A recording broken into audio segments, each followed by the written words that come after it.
Alléluia, Beshua Meshichenu, Alléluia, Alléluia, Beshua Adonenu, Alléluia, Alléluia, Beshua Meshichenu, Alléluia, Alléluia, Beshua Adonenu, Eliyahu Hanavi, Eliyahu Hatifi, Eliyahu Agiladi, Eliyahu, Eliyahu, Eliyahu Agiladi, Eliyahu, Eliyahu, Eliyahu Agiladi. Bimecha yavo eleinu, Bimecha yavo eleinu, Im Mashiach, Im Mashiach, Im Mashiach ben David, Im Mashiach, Im Mashiach, Im Mashiach ben David. Alléluia, Alléluia, Beshua Meshichenu, Alléluia, Alléluia, Beshua Adonenu. Amen. Mashiach l'Adonai, Kodanu Loi Alai. Mashiach l'Adonai, Kodanu Loi Alai. Kos Yeshuot Esa Uveshem Adonai Ekra. Lecha Ezra Zebar Toda Uveshem Adonai Ekra. Que ferai-je pour l'Éternel en retour de toutes ses bontés? Que ferai-je pour l'Éternel en retour de toutes ses bontés? J'élèverai la coupe du salut, j'invoquerai le nom du Seigneur. Je t'offrirai un sacrifice de louange, j'invoquerai le nom du Seigneur. Mashiach l'Adonai, Kol Tamu Loi Alai. Mashiach l'Adonai, Kol Tamu Loi Alai. Kos Yeshuot Esa Uveshem Adonai Ekra. Lecha Ezbar Zebar Toda Uveshem Adonai Ekra. Uveshem Adonai Ekra.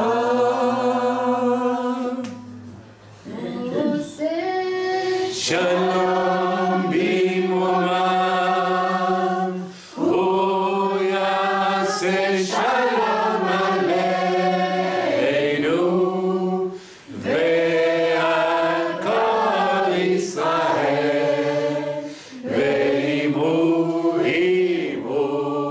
amen. Oseh shalom bimomam, Oyaseh shalom aleinu, ve'al kol Yisrael, ve'imru amen. Yaseh shalom, Yaseh shalom, shalom aleinu, ve'al kol Yisrael.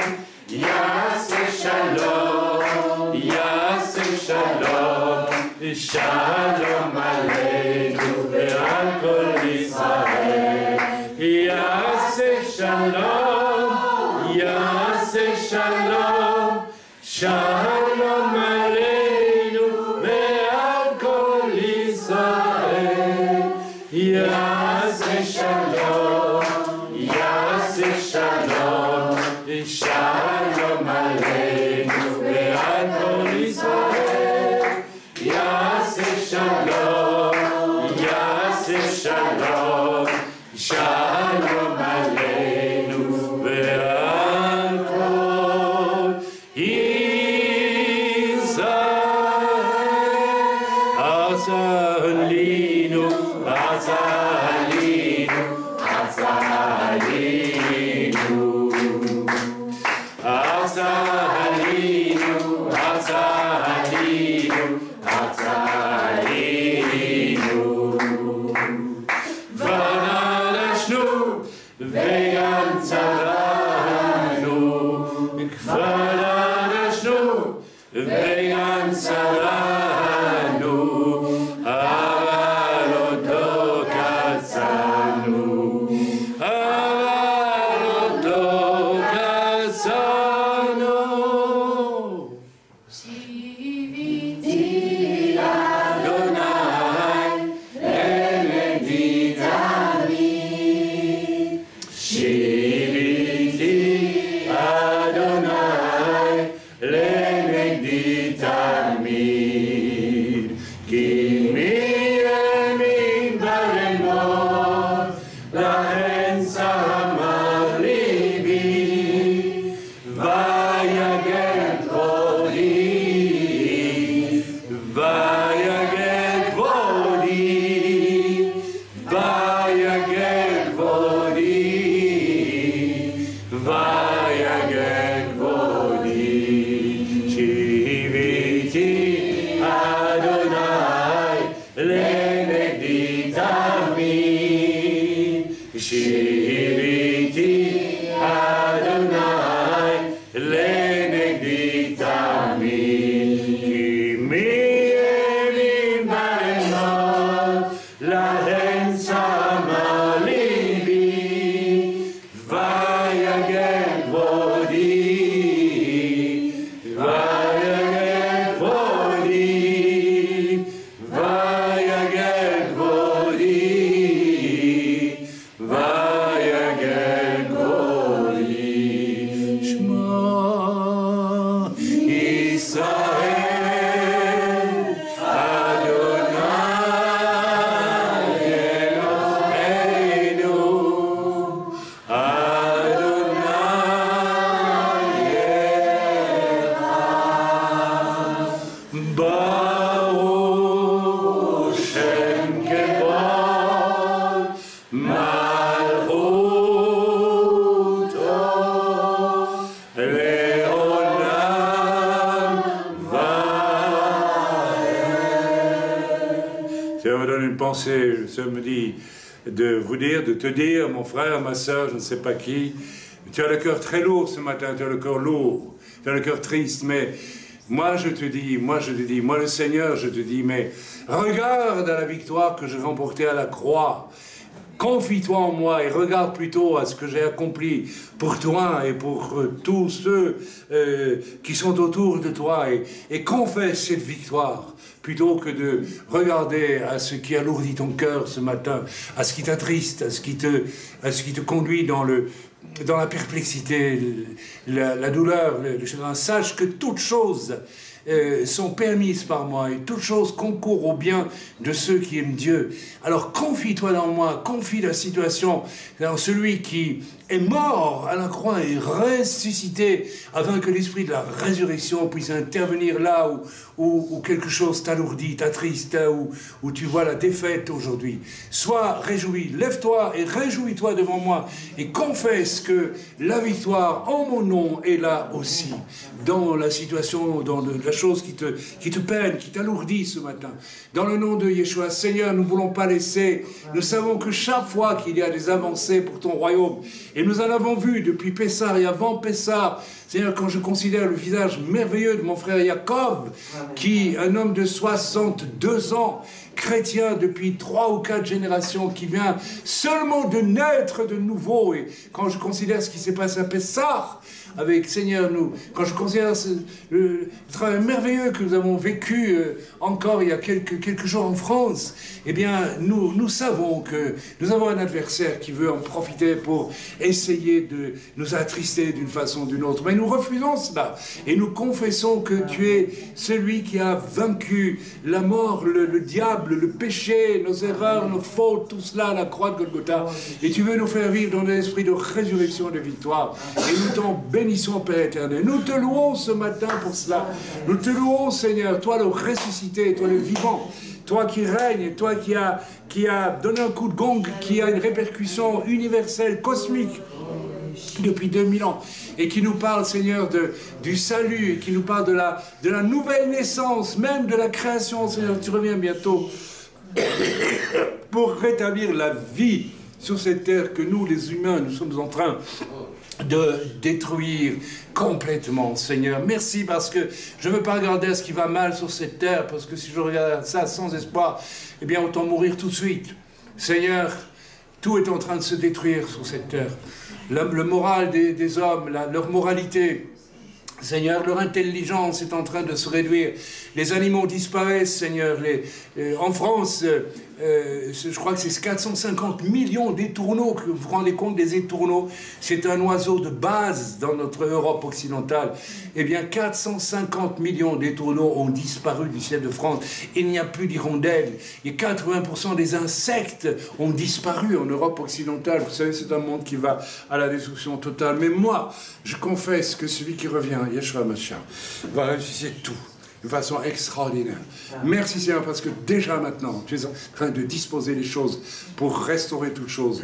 Seigneur, nous ne nous en rendons pas compte, mais tu es là et tu interviens. Alors quel que soit notre fardeau ce matin, nous disons tu es là Seigneur, tu es là et nous te confions ce fardeau et nous te demandons d'intervenir Père, dans le bon nom de Yeshua. Seigneur, puisque nous avons une sœur ukrainienne parmi nous ce matin, nous voulons prier pour l'Ukraine qui souffre, pour l'Ukraine, Seigneur, qui est toujours menacée par, Seigneur, le voisin russe, pour l'Ukraine qui est menacée aussi de l'intérieur par beaucoup de choses, Seigneur, la corruption et tant d'autres choses.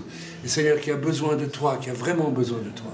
Merci, Seigneur, pour la vie de notre sœur et merci de ce que je pourrais me rendre avec Samuel pour visiter sa famille et rencontrer notre frère Valérie aussi, avec lequel nous n'avons aucun conflit, simplement, Seigneur, des discordances dans le travail. Et nous allons pouvoir parler ensemble et Seigneur, nous serrer mutuellement dans les bras aussi, parce que nous sommes des frères, Seigneur. Nous voulons rester frères, même lorsque le travail peut être ralenti pour des raisons de structure et autres. Merci, Père, au nom de Yeshua. Amen. Amen. On peut louer le Seigneur encore. Alléluia. Ton nom éternel, Seigneur, je célèbre ta bonté. Quelle joie tu vis en moi, quelle joie tu viens pour nous sauver. Tu viens du ciel sur la terre, montrer la voie de la terre à la croix, payer pour moi de la croix jusqu'au tombeau et du tombeau jusqu'au ciel. Je loue ton nom éternel, je loue ton nom éternel. Seigneur, je célèbre ta bonté. Quelle joie tu vis en moi, quelle joie tu viens pour nous sauver. En toi nous sommes pardonnés de nos péchés, héritiers de l'Éternel, pour l'adorer, scellés par le Saint-Esprit, tel que tu l'avais promis, à toi honneur et louange. Amen. Alléluia. Vous êtes déjà fatigué, hein? Allez, on va y aller. Donc, je vous rappelle qu'à 13h30, nous aurons le bonheur, le privilège de présenter Rachel, en français. Je ne peux pas empêcher de le dire en hébreu, c'est comme un prénom hébreu. Au Seigneur, moi j'ai reçu une petite parole pour elle, une grande parole pour elle. Donc si vous voulez, priez un petit peu. Et si vous recevez une pensée de Dieu, une promesse, eh bien, dites-le, préparez-le pour pouvoir le dire aussi à ce moment-là, puisque nous aurons la famille, donc Claire, qui n'est pas là, hein, mais qui va venir qui vient avec son mari, hein, et la grand-mère. Donc le mari et la grand-mère ne sont pas nés de nouveau, ce sont des catholiques, hein, si j'ai bien... Et puis le papa, je ne sais pas s'il croit vraiment, ou il ne veut pas, ou ton papa, plutôt matérialiste, on va dire. Hein, ouais. Ça. Et puis, priez aussi pour le frère de Milena, parce qu'il a accepté le Seigneur, puis Milena m'a dit, bon voilà, je crois que c'est une conversion intellectuelle. Parce qu'une fois qu'il faut changer les choses, bon, là ça résiste. Hein. Mais ça fait rien, les choses avancent. Et puis, vous savez, j'ai beaucoup de bonnes nouvelles parce que j'étais très réjoui d'aller en France le week-end dernier.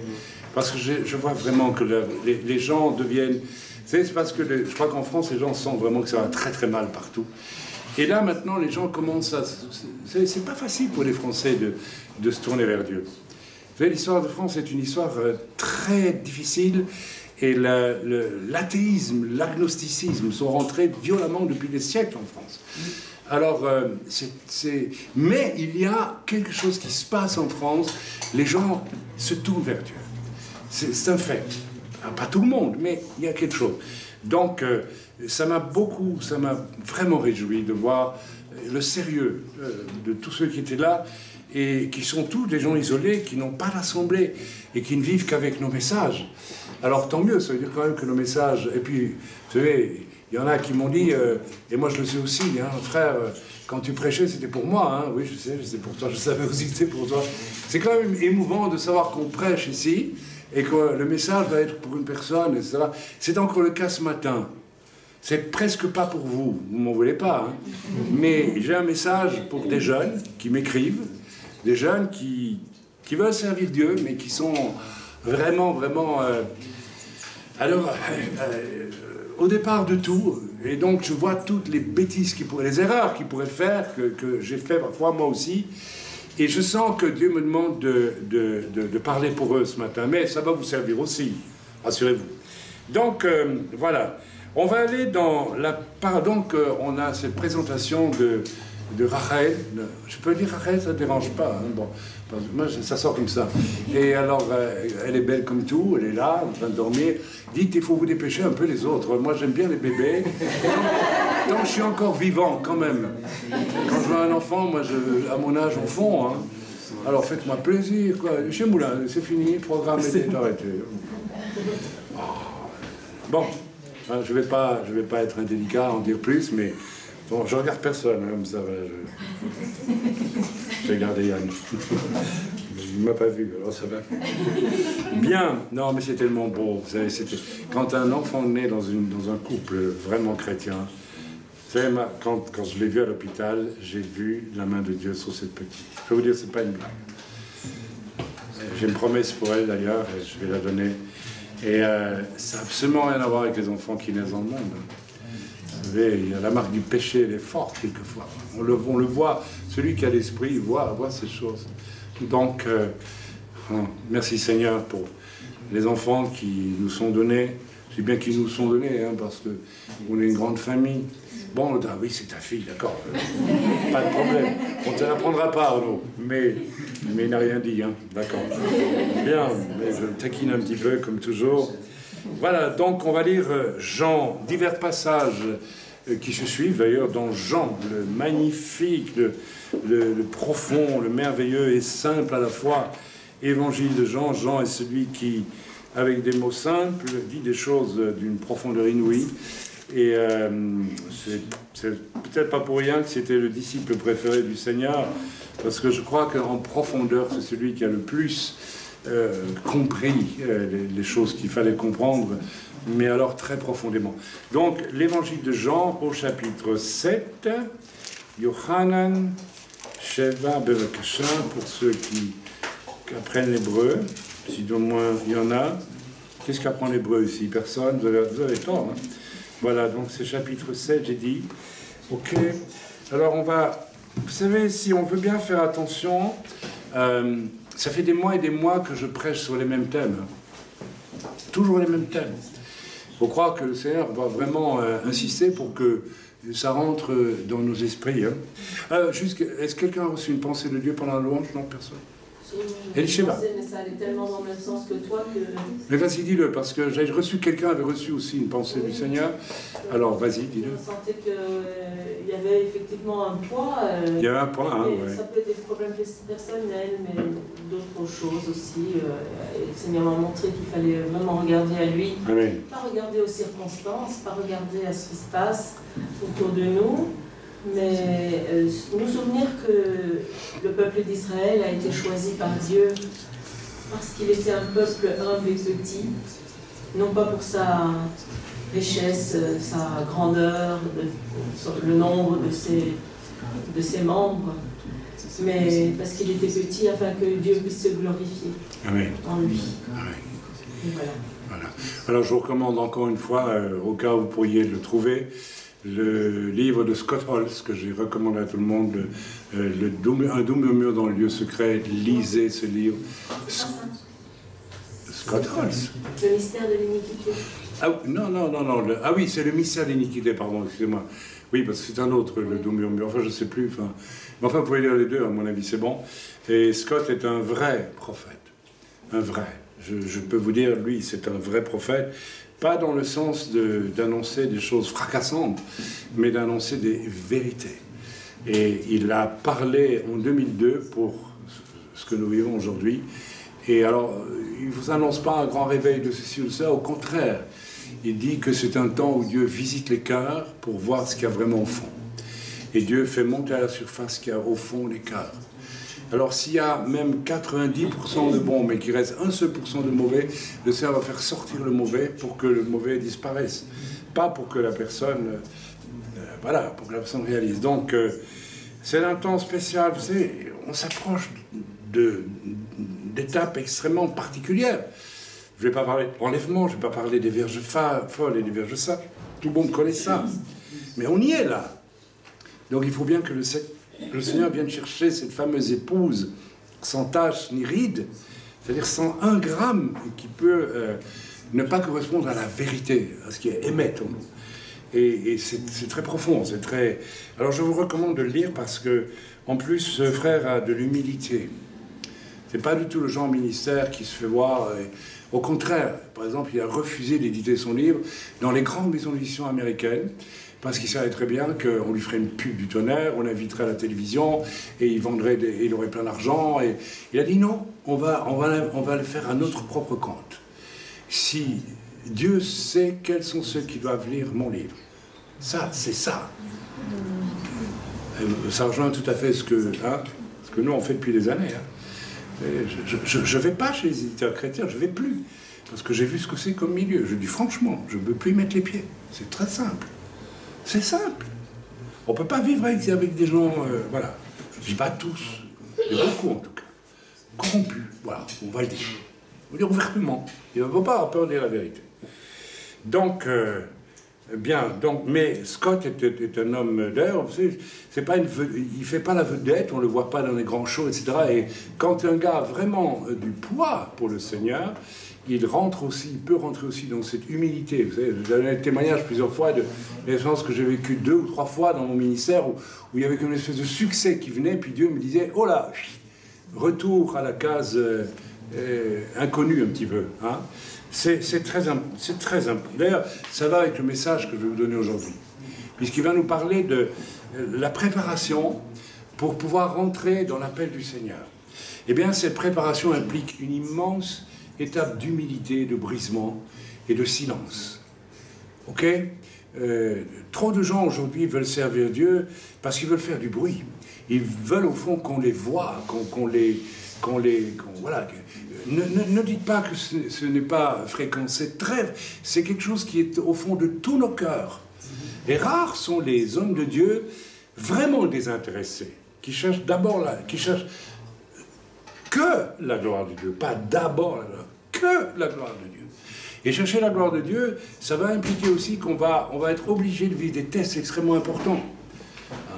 Et peut-être que Dieu, un jour, va nous dire, ok, tu as beaucoup de dons spirituels, mais tu les utilises pourquoi? Pour toi? Pour créer ton végétariat, ou tu le fais pour moi? Vous savez, des questions terribles qu'il faut pas se poser, accepter, de voir Dieu nous les poser. Allez, on y va. Jean 7, versets 1 à 10. On va lire déjà ce passage. Jean 7, versets 1 à 10. Donc après-midi, nous devrons partir, donc je ne sais pas si vous voulez faire une réunion de prière ou pas, après la présentation, mais il n'y aura pas de message. Hein.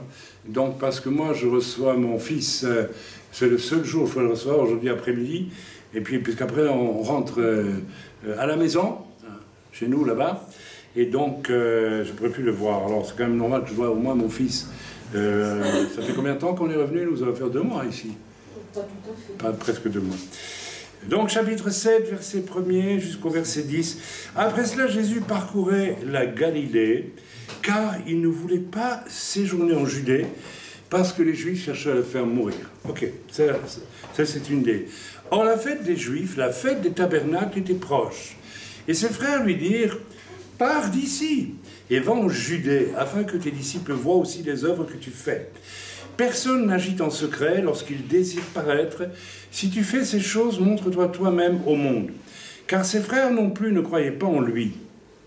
Jésus leur dit, « Mon temps n'est pas encore venu. » Le moment de donner le coup de gong n'est pas là. Paf. Mais votre temps est toujours prêt. Ici, on a 2 temps différents. Le temps de Dieu, c'est le temps de Dieu. Le temps des hommes, c'est tout le temps. On peut servir Dieu au temps de Dieu, on peut servir Dieu au temps de ses désirs à soi. Et c'est le fameux syndrome de Marthe et Marie. Vous vous rappelez Marthe et Marie? Il y en a une qui s'agite tout le temps, et elle croit qu'elle sert le Seigneur, et il y en a une autre qui ne fait rien. Elle écoute. Elle est dans cette phase silencieuse d'écoute, ce qui veut pas dire qu'elle ne va pas faire quelque chose un jour, mais là, elle est surtout dans cette phase, je dirais, d'incubation de la pensée. Elle écoute le Seigneur. Elle veut savoir. Elle est à l'écoute. Non, tu ne m'as pas dit de donner un coup de gong. Non, tu ne m'as pas dit de donner un coup de gong. Non, je ne fais rien. J'attends, je cherche. Je t'écoute. Et ça, c'est très, très important. C'est une phase que j'ai connue quand j'étais appelé au ministère. J'ai passé un long temps, tout seul, tous les matins, 2 heures, 2 heures et demie, parfois plus, seul en prière, pendant des mois et des mois, où j'ai incubé lentement, comme dans pas une tombe, mais dans un lieu complètement spirituel, fermé avec Dieu, j'ai incubé la pensée de Dieu, et où j'ai reçu finalement une vision de ce que serait toute ma vie. Et quand vous avez une vision de ce que sera toute votre vie, et je me rappelle quand le Seigneur m'a dit, il m'a montré mon parcours, pas tout, mais les grandes lignes, et m'a dit, quand tu arriveras à Jérusalem, ça sera la fin pour ton ministère, ce sera la dernière étape. Et c'est exactement ce qui est arrivé. Vous voyez? Donc, mais quand vous avez déjà une idée comme cela, vous savez ce que Dieu attend de vous. Vous savez déjà ce que Dieu va faire avec vous. C'est extrêmement important. Mais c'est pas venu comme ça, en 5 minutes. J'ai pas été dans une grande réunion où on a prophétisé sur... Parce que vous savez, les prophéties, c'est bien joli, mais parfois c'est faux. Alors, si vous vous confiez dans les hommes, parce que vous êtes trop paresseux que pour prendre du temps avec le Seigneur, vous risquez de vous égarer à tous les coups. Maudit soit l'homme qui se confie dans l'homme. Il faut vous-même prendre, surtout au début d'une vie chrétienne, ou si vous sentez que vous avez un appel, ou si Dieu vous a parlé d'un appel, ou si on vous a dit que vous aviez un appel. Lorsque moi je suis venu au Seigneur, presque immédiatement, il y a un évangéliste qui m'a dit, vraiment, priez pour moi dans une réunion, tu as un appel pour servir Dieu. Moi je ne savais pas ce que ça voulait dire, mais j'ai accepté l'idée. Et puis, voilà, je suis rentré tout doucement dans cette idée de l'appel. Et puis, j'ai eu, je pense, cette sagesse commandée par Dieu de prendre vraiment un temps très à part. Ok, ça c'est déjà le sujet du message, donc je développe. Donc en fait, ici, lorsque Yeshua dit « Mon temps n'est pas encore venu », il sait pourquoi Dieu l'a appelé sur la terre. Vous savez, la chose ultime pour Yeshua, c'est la croix. C'est donner sa vie, c'est pas mourir. Yeshua, on ne l'a pas tué. Il a donné sa vie et il va ressusciter. pour marquer d'une manière, pas seulement nos âmes qui vont être sauvées, mais le cosmos entier, tout l'ordre cosmique a été bouleversé. La chute spirituelle de l'humanité est d'abord la chute de Satan, qui a entraîné l'humanité dans sa chute. Ce que Yeshua a fait, a renversé, c'est un coup de gong inouï, c'est pas seulement nos petites vies à nous sauver, c'est beaucoup plus que ça.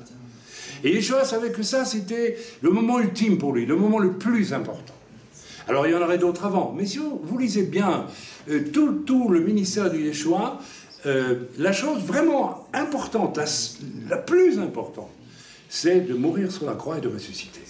Tout le reste, c'est une confrontation perpétuelle avec l'incrédulité, le manque de foi, la religiosité hypocrite. Ce n'est que ça. La démonstration que le royaume, qu'il est Dieu, et qu'il peut ressusciter les morts, qu'il y a des guérisons, des miracles, etc.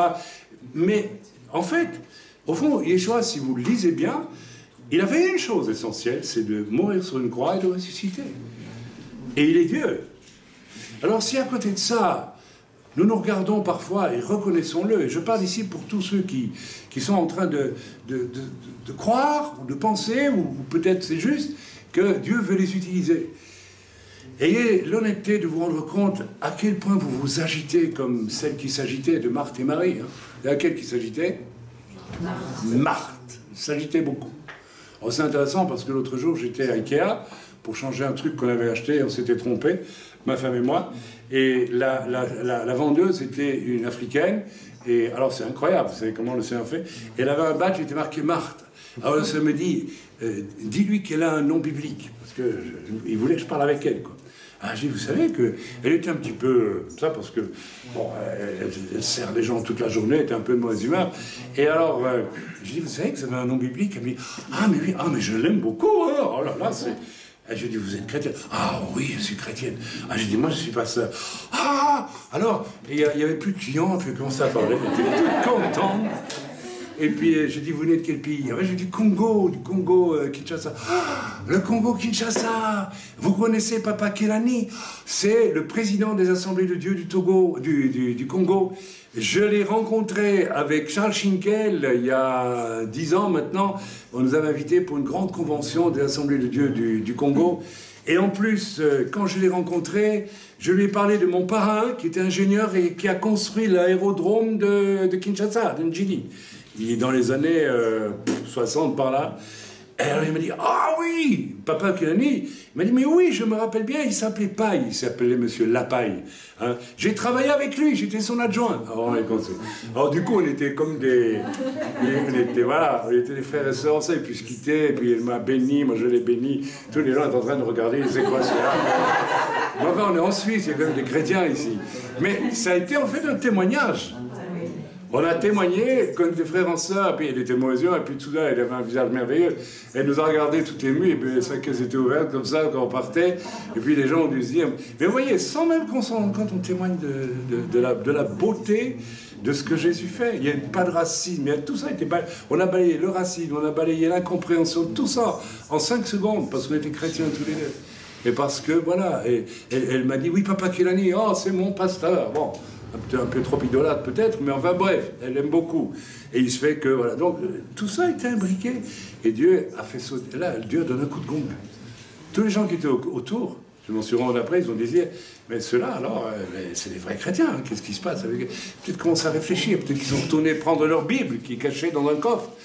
C'est tellement important. Je reviens sur le message parce que je m'évade déjà beaucoup trop. Verset 7, le monde ne peut vous haïr, moi, il me hait. Alors, voyez ce que Jésus dit. Il dit à ses propres frères, qui ne sont pas nés de nouveau, qui sont religieux, hein, le monde ne peut pas vous haïr, vous. Le monde ne haïra jamais un chrétien religieux. Mais si vous êtes un authentique chrétien, n'allez pas dire Yeshua, vous pouvez être certain que vous êtes haï. Vous ne faites pas d'illusions. Vous savez le nombre de personnes qui m'ont dit on t'aime, on t'aime, on t'aime, et puis au moment crucial, ça vient de la haine, ça vient de la méchanceté.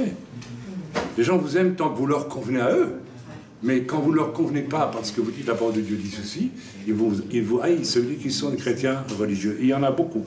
C'est comme ça. Il faut l'admettre.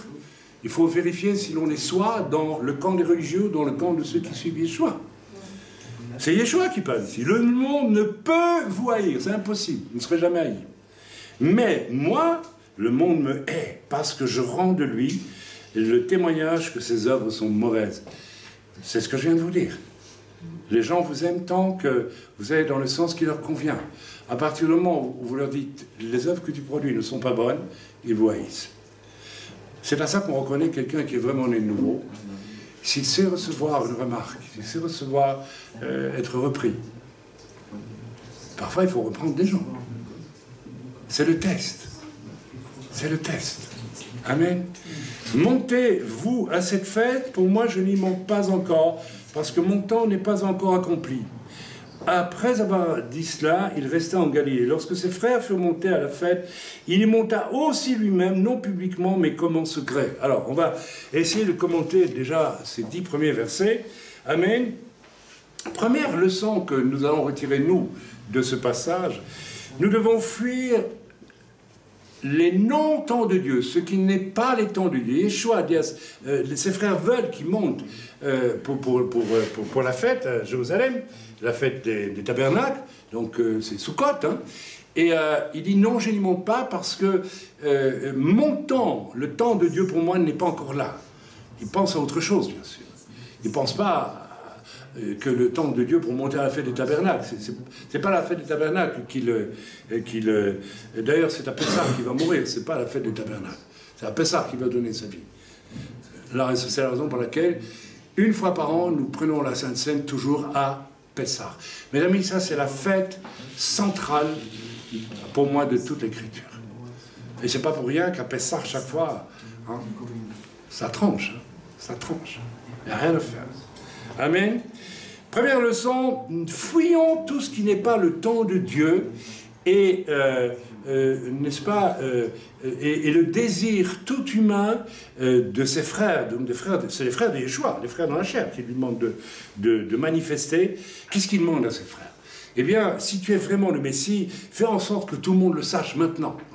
Donc, ils sont dans le registre d'une reconnaissance des choses selon les critères humains. C'est ce qu'ils veulent d'une manière humaine. Tout Israël voulait voir un Messie qui, bien sûr, prendrait le pouvoir, chasserait les Romains et referait d'Israël une terre de nouveau indépendante.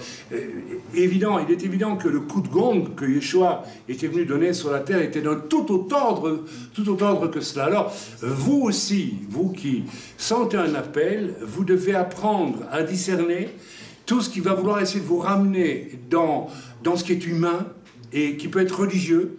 Parce que vous savez, ils n'avaient pas complètement tort, les frères de Yeshua. C'est un fait qu'un jour, il va venir comme roi. Mais un roi qui d'abord aura donné sa vie pour nous racheter. C'est quand même très différent. Et une des choses qui essaye toujours de nous récupérer lorsque nous avons un appel de Dieu, moi je l'ai vécu, et j'ai dû obéir au Seigneur à ce niveau-là. C'est pour ça, je n'ai pas honte de le dire, Dieu m'a interdit, dans les premiers temps où je cherchais la face de Dieu profondément, une des choses que Dieu m'a dit, pas de dénomination. Pourquoi?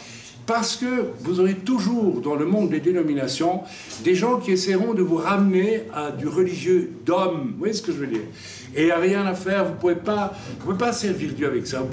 Vous pouvez servir un système religieux avec ça. Vous pouvez faire des choses dans une église, faire beaucoup de bonnes œuvres, vivre un programme. Vous savez, les églises ont plein de programmes.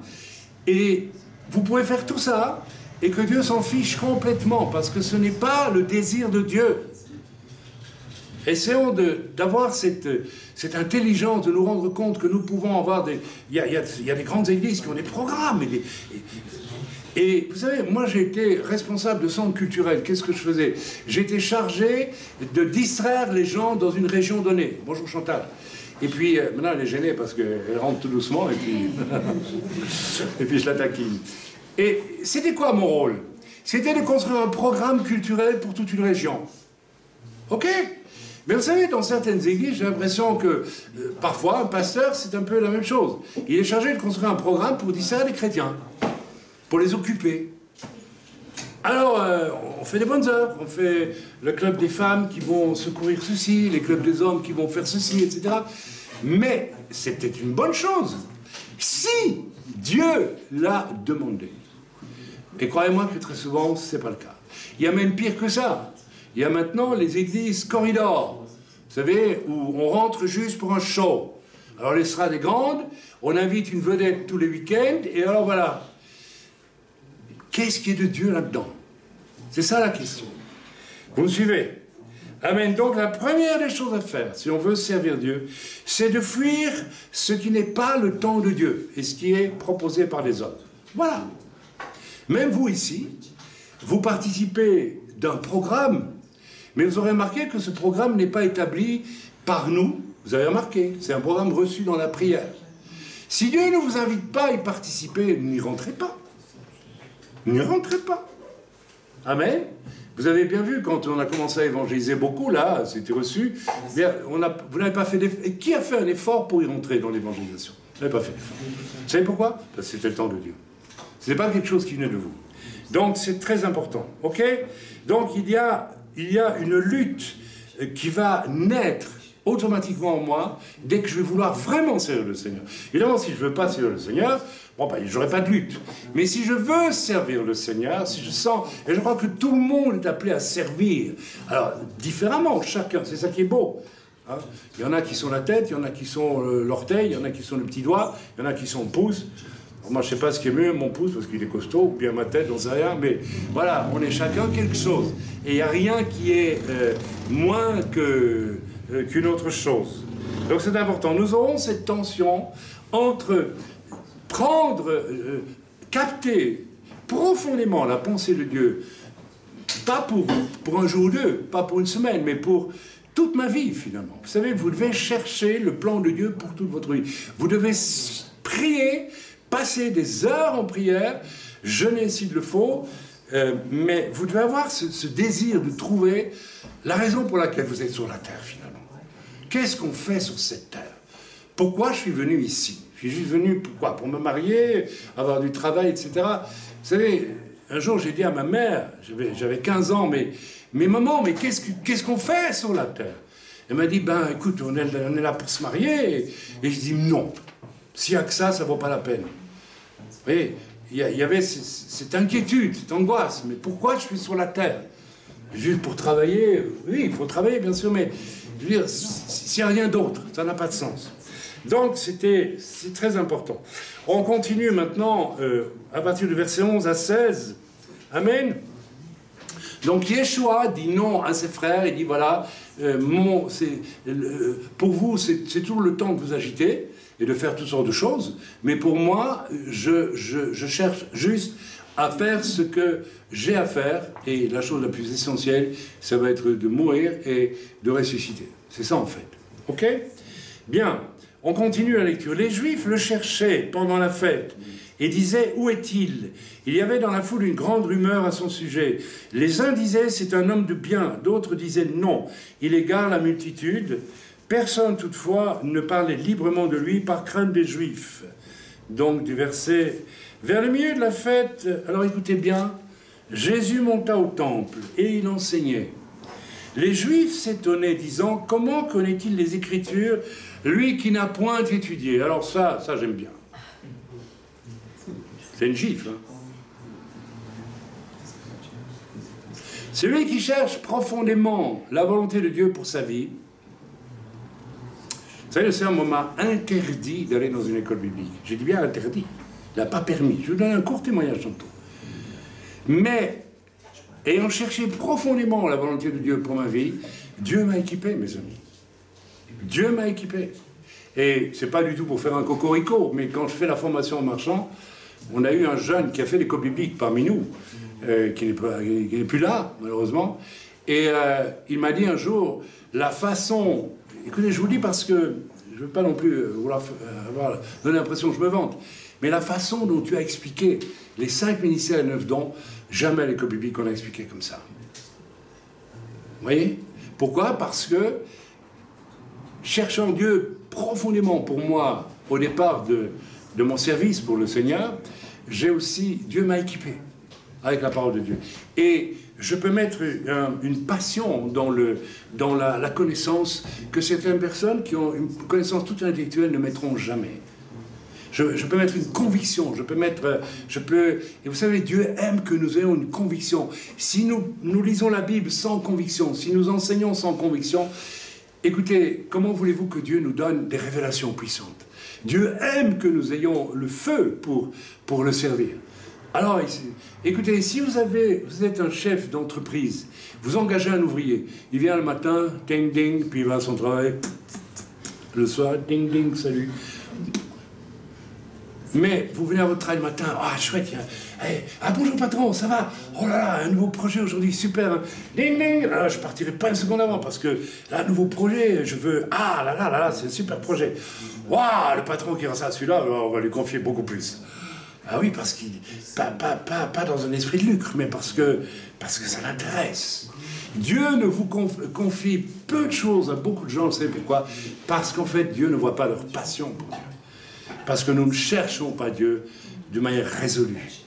Si tu cherches Dieu de manière résolue, Dieu n'attend que ça. Dieu n'attend que ça. La moisson est grande, il y a peu d'ouvriers. Parce que nous ne cherchons pas Dieu d'une façon résolue. Amen. On continue. Donc, je dis, les Juifs s'étonnaient, disant, comment connaît-il les Écritures? Lui qui n'a point étudié. Alors, je vais dire, il était Dieu. Mais il y a une leçon pour nous aussi. Amen. Je viens de vous l'expliquer la leçon. Jésus leur répondit, ma doctrine n'est pas de moi, mais de celui qui m'a envoyé. Si quelqu'un veut faire sa volonté, il connaîtra si ma doctrine est de Dieu ou si je parle de mon propre chef. Voilà.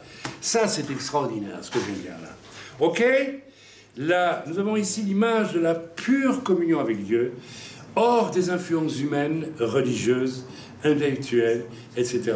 Il y a là un esprit de vérité, mes amis, qui est extrêmement profondément inscrit dans ce passage. OK? Voilà, donc, je vous l'ai dit déjà plusieurs fois, c'était très troublant pour moi lorsque j'ai commencé à servir le Seigneur. Eh bien, j'ai cherché Dieu profondément, et une des premières choses que Dieu m'a dit, je t'interdis de rentrer dans une dénomination, ou dans même une fédération d'églises et toutes ces choses. Ce que font tous les pasteurs, et je ne le reproche pas, ils font ce qu'ils veulent. Mais moi, je sais très bien que je m'y corromprais. Non pas que tout est mauvais, j'ai pas dit ça, j'ai pas dit ça. Mais les hommes sont les hommes, et vous rencontrerez beaucoup d'hommes religieux dans ces milieux-là. Et ils seront toujours de vous amener à leur plan, à leur projet. Vous savez, j'ai été dans une grande pastorale en France pendant des années, et vous savez, à chaque pastorale, n'est-ce pas, c'était à qui présenterait le projet le plus audacieux. Alors un jour, il y a un pasteur et son fils qui sont venus. Alors ils ont dit, attention, on a un projet extraordinaire. Et puis ils nous ont dit, c'est Dieu qui l'a inspiré. C'est jamais Dieu qui l'a inspiré, c'est une blague. Alors c'était quoi le projet? On a construit, on s'est demandé comment on pouvait encore atteindre les gens de notre région. Moi, je leur ai dit, ben, écoutez, jeûnez, priez, puis vous verrez ce que Dieu vous dira. Hein. Non, non. Alors, on a décidé qu'on va construire avec l'église une grande montgolfière. Mais une grosse montgolfière. Hein. Donc, ils ont fait une grosse montgolfière. Peut-être en papier ou en tissu, je ne sais pas. Et puis, eh bien, quand on fait une montgolfière, qu'est-ce qu'on fait? Un jour, on fait un grand feu et on fait monter la montgolfière. Alors, ils ont dit, voilà, on a fait ça, parce qu'alors les gens viendront voir, alors on pourra leur parler du Seigneur. J'ai entendu ce genre d'ineptie, de choses, mais, excusez-moi, je vais le dire, idiote, mais c'est complètement stupide. Et des trucs comme ça, j'en ai entendu plein, mes amis. Il faut distribuer tel traité, pas tel traité, parce que là, c'est ceux-là qui l'ont fait, c'est les nôtres, ça veut dire achetez-les-nous, quoi. Hein, j'ai entendu tout ça. J'ai entendu toutes sortes de choses, mais si peu, Dieu m'a dit. Et quand vous dites Dieu m'a dit dans ces milieux-là, waouh, ça devient terrible. C'est pas pour rien qu'un jour j'ai reçu, je revenais du Cameroun où j'ai vécu un réveil. C'est quand même incroyable. Un jeune serviteur qui vient un réveil. Oui, oui, un vrai réveil. Comment il fait? J'ai été le chercher, c'est pas moi qui suis, j'ai été le chercher dans la profondeur de relations fortes avec Dieu. Au début de mon ministère, j'ai passé du temps, j'ai prié. J'ai cherché la face de Dieu. Voilà, c'est un endroit où je suis mort à moi-même profondément, où on doit mourir à soi-même.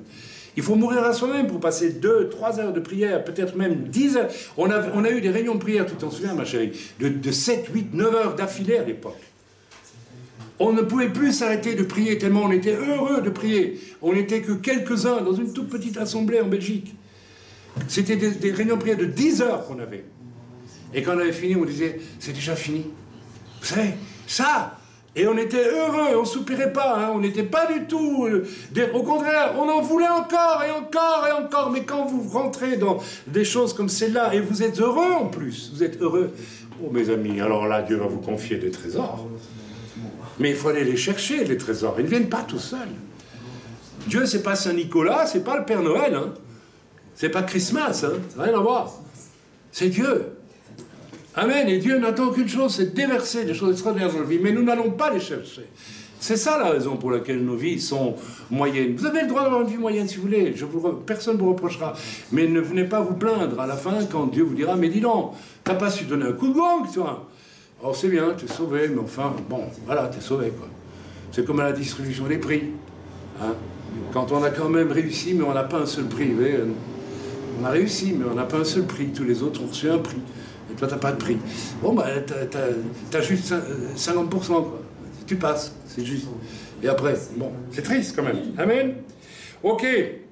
Donc, voilà. Alors, pour ce qui est de l'appel au service du Seigneur, étant donné qu'il y avait cette recherche si profonde du Seigneur dans notre vie à deux, mon épouse et moi, nous avons répondu à l'appel pour aller dans une école biblique. C'était à Vichy, hein, à l'époque. Tout le monde sait de quoi je parle quand je parle de Vichy. Et on voulait servir le Seigneur. On sentait la paix de Dieu. Et alors on a pris notre voiture, c'était une R4, je m'en souviens, une Renault 4, qui était neuve d'ailleurs. Et on est descendu à Vichy. Et arrivé à mi-chemin à peu près, mon câble d'accélérateur s'est tellement tendu que j'arrivais plus à avancer. Je ne sais plus si... C'est ça? Il y avait un truc... C'est quoi? Il a cassé. Mon câble d'accélérateur s'est tendu, il a cassé. Je sais pas, tu sais pourquoi? Moi, je ne sais pas. Je ne suis pas du tout mécanicien. Toi, tu sais peut-être, Yann? Non, je ne sais pas. Et donc, bloqué. Alors, on téléphone à Vichy et dit, écoutez, on va avoir un peu de retard. C'était un week-end entier de rencontres avec l'école biblique, et donc tous les candidats et les profs, tout ça. Et on dit, écoutez, on va arriver, on aura un peu de retard. Oui, allez-y, allez-y. Tu parles un peu de retard. Il fallait trouver, on était en pleine campagne, il fallait trouver un garagiste. On a marché, je ne sais pas combien, on a fini par trouver un garagiste. Il fallait remorquer la voiture au garage. On l'a remorqué au garage. Et puis le gars nous a dit, écoutez, je ne pourrais pas le faire avant demain parce que voilà. Donc, et puis non, en réalité, c'est le lendemain qu'on a réparé la voiture. En race campagne, avant de pouvoir trouver un garagiste, on a passé la nuit dans la voiture, s'il vous plaît. Je ne dis pas dans quel état on était après, on avait les poches sous les yeux. Le lendemain, il y avait 2 jours de rencontres à Vichy. Donc la première journée, c'est fini. Et à Vichy, on téléphonait tout le temps et disait, oui, écoutez, on vous attend, vous avez un appel pour servir Dieu. On a prié pour vous, c'est sûr, Dieu vous veut dans le ministère, tout ça. Et puis, ça y est, le 2e jour, on va vite chez le garagiste. Et puis le temps de réparer, quand la voiture a été réparée, on a téléphoné, écoutez, c'est trop tard, c'est fini, la session est terminée. Alors, mais vous n'avez pas pu venir, mais prenez confiance parce que Dieu veut que vous le serviez. Alors nous, on était complètement paumés, ma femme. On me dit, mais c'est pas possible. On sait qu'on veut servir Dieu et Dieu nous a interdit d'aller dans cette école biblique. C'est qu'on est débiles, quoi. Alors ma femme, c'est un bac plus 7, et bon, j'ai fait un peu d'études aussi, et il y a un problème, on ne comprend pas. Alors, on est reparti, on était triste, on est reparti en Belgique, et on était tellement fatigués, parce qu'on a passé une nuit dans une R4, faites l'expérience, vous voyez, on ne dort pas très bien, hein, c'est pas, même quand on est jeune. Et alors, on s'est arrêté au bord de la route, et là, ma femme est tombée évanouie, en arrière, comme ça, bing, et elle a vu des anges, et elle a eu une vision. Elle a vu qu'elle mettait au monde notre fils aîné, David.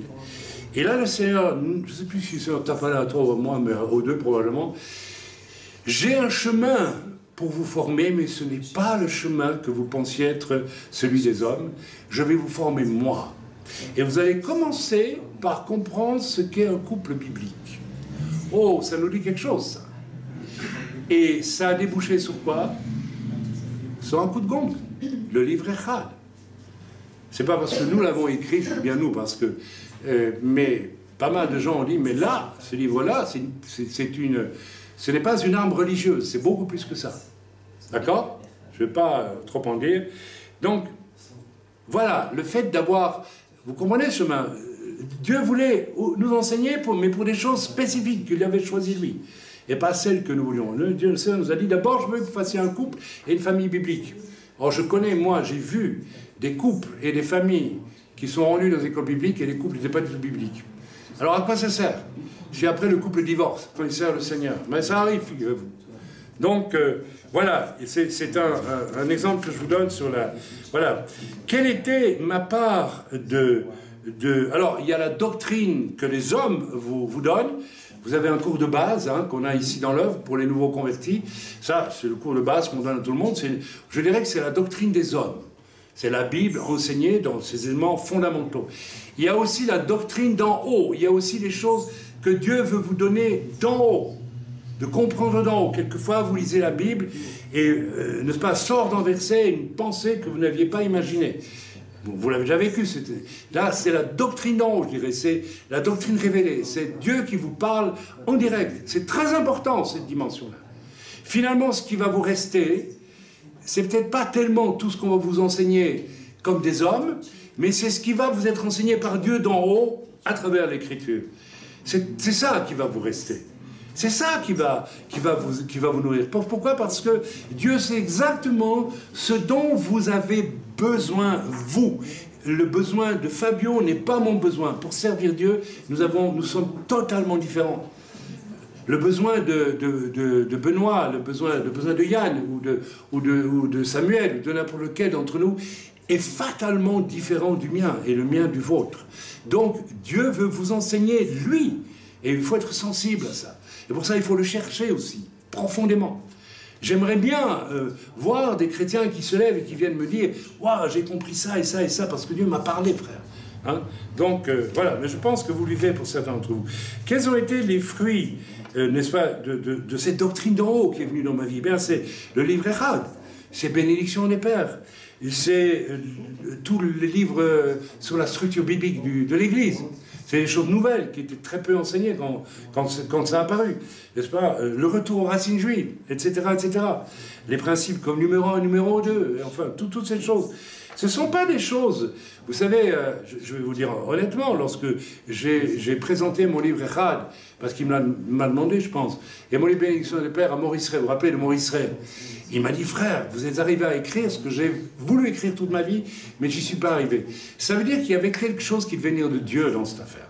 Il y a des tas de livres sur le couple, qui sont des livres d'hommes. J'espère que vous comprenez ce que je suis en train de vous dire. Mais le même message, il peut être donné d'une certaine façon par Dieu, qui va être différente et qui va toucher.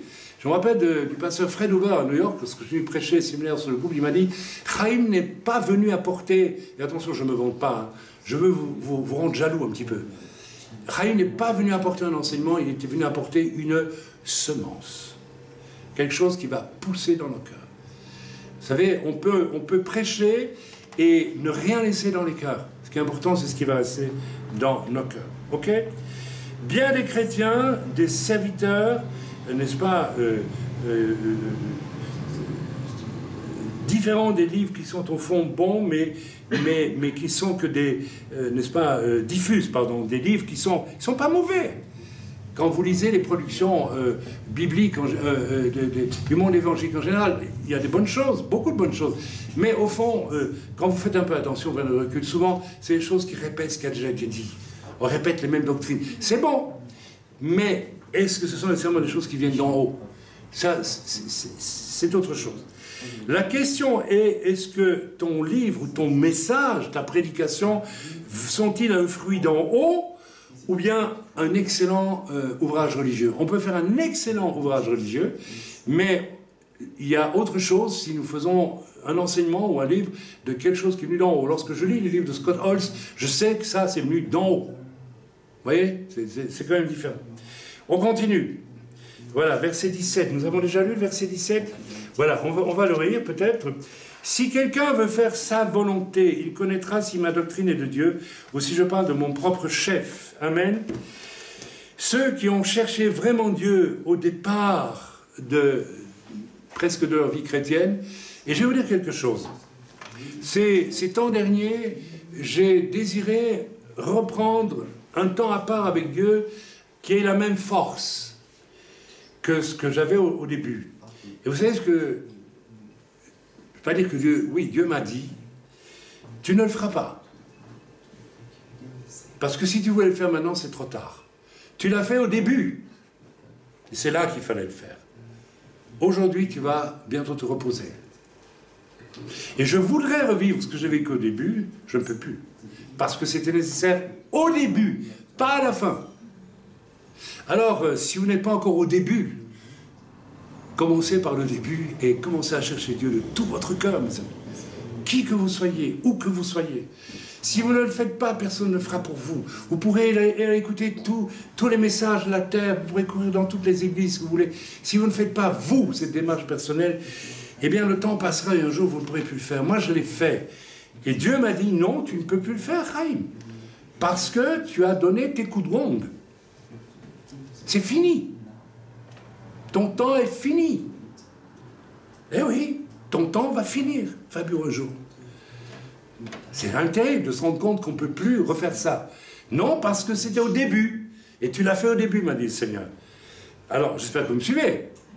C'est tellement important. C'est tellement important de vivre sa vie avec cette espèce de recherche de la volonté de Dieu au départ de tout. Amen.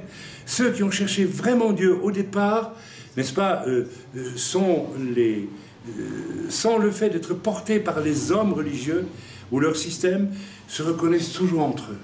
Ça, c'est très intéressant. Quand j'ai rencontré Arthur Katz, direct, c'était étonnant de voir qu'on n'a même pas eu à discuter ensemble pour savoir qu'on était sur le même... quelque part, on était des frères, vraiment des frères. Quand j'ai connu Wurmbrand, c'était la même chose.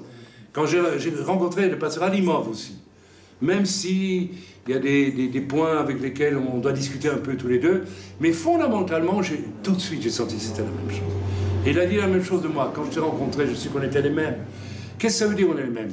Il a cherché Dieu du fond du cœur, ce frère Alimov, ou le frère Katz, ou bien Wurmbrand, ou des gens comme ça.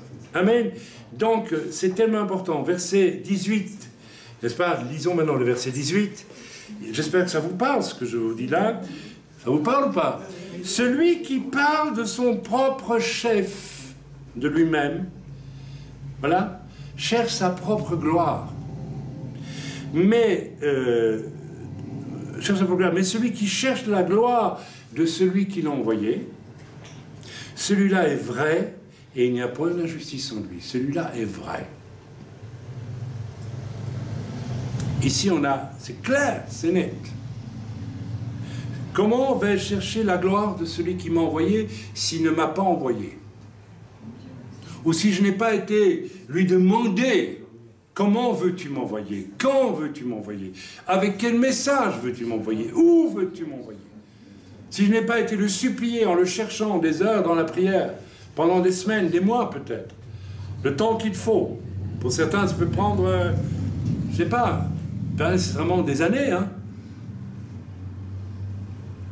Comment puis-je savoir qu'est-ce qui va glorifier celui qui m'envoie si je ne sais même pas qui m'envoie et si je ne sais même pas pourquoi il m'envoie?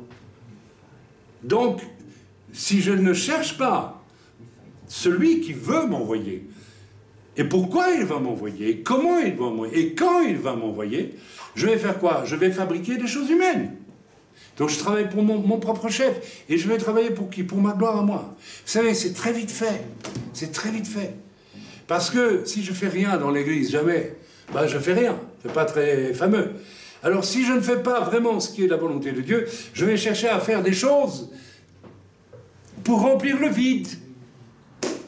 Je vais avoir des programmes, toutes sortes de choses. Vous voyez ce que je veux dire? Vous ne voyez pas ce que je veux dire. Donc c'est très important. Parce que l'Écriture dit, ici, ce matin, voilà, celui qui cherche la gloire de celui qui l'a envoyé, celui-là est vrai. Attention les amis, ça c'est grave. Celui-là est vrai. C'est-à-dire que celui-là, il a vraiment rencontré un Dieu surprenant. Il sait que d'avoir rencontré le Seigneur, d'avoir été réconcilié à travers la mort et la résurrection de Yeshua avec son Créateur, c'est pas n'importe quoi, c'est quelque chose de sérieux, c'est quelque chose d'important. Il est vrai au fond de son cœur. C'est pas un comique, c'est pas un qui fait semblant, c'est pas un qui croit que et qui démontre par sa vie qu'il n'est pas vrai. Parce que d'être vrai, mes amis, un jour ou l'autre, Dieu va vouloir savoir si vous êtes vrai et il créera des circonstances qui vont démontrer que vous êtes vrai ou que vous n'êtes pas vrai. Et celui qui aime Dieu de tout son cœur, comme la loi nous demande de le vivre, tu aimeras le Seigneur ton Dieu de tout ton cœur, de toute ta force, il est obligatoirement vrai. Il ne peut pas faire autrement, c'est impossible. Ou alors il n'aime pas Dieu. Celui qui n'est pas vrai n'aime pas Dieu. Celui qui n'est pas vrai pêche. Celui qui pêche n'aime pas Dieu. L'Écriture nous le dit. Donc c'est tellement important. Alors, tu es sauvé, c'est très bien. Vous savez, on voit plein de gens qui acceptent Jésus, et puis un mois après, vous ne les voyez plus. Parce qu'ils n'aiment pas Dieu. Ils se sont dit, tiens, il y a une bouée là, je vais peut-être me rattacher, après tout, c'est toujours bien d'aller au ciel, on ne sait jamais. Mais ils n'aiment pas Dieu, mes amis.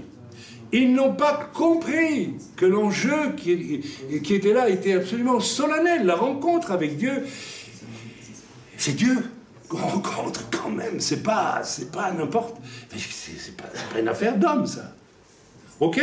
C'est tellement important.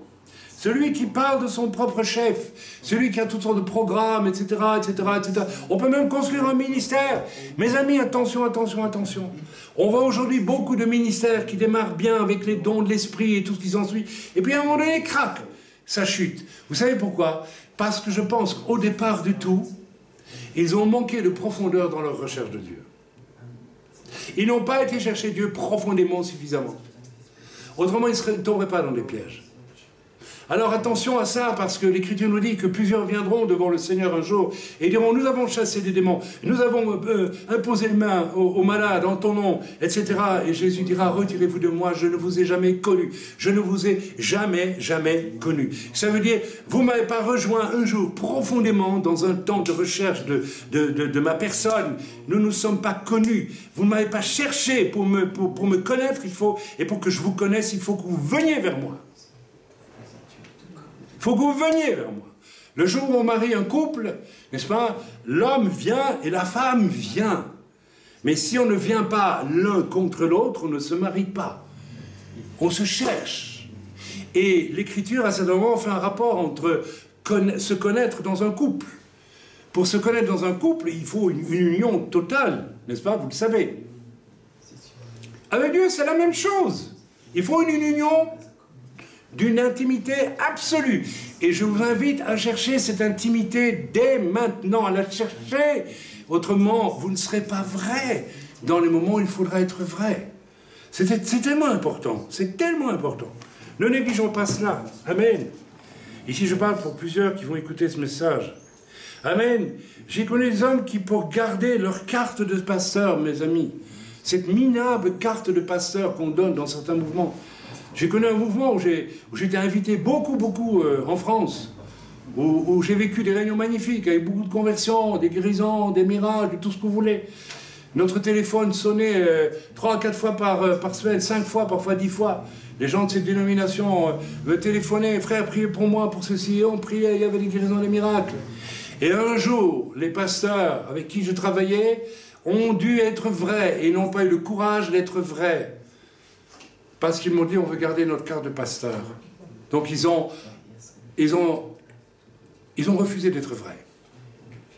Si tu n'es pas vrai, si quelque chose se passe autour de toi, et que tu fais semblant de ne pas le voir, c'est qu'au fond de toi, il y a quelque chose qui manque. Il y a un esprit de vérité qui n'est pas installé. Et c'est peut-être parce que tu n'as pas vraiment cherché Dieu suffisamment en profondeur.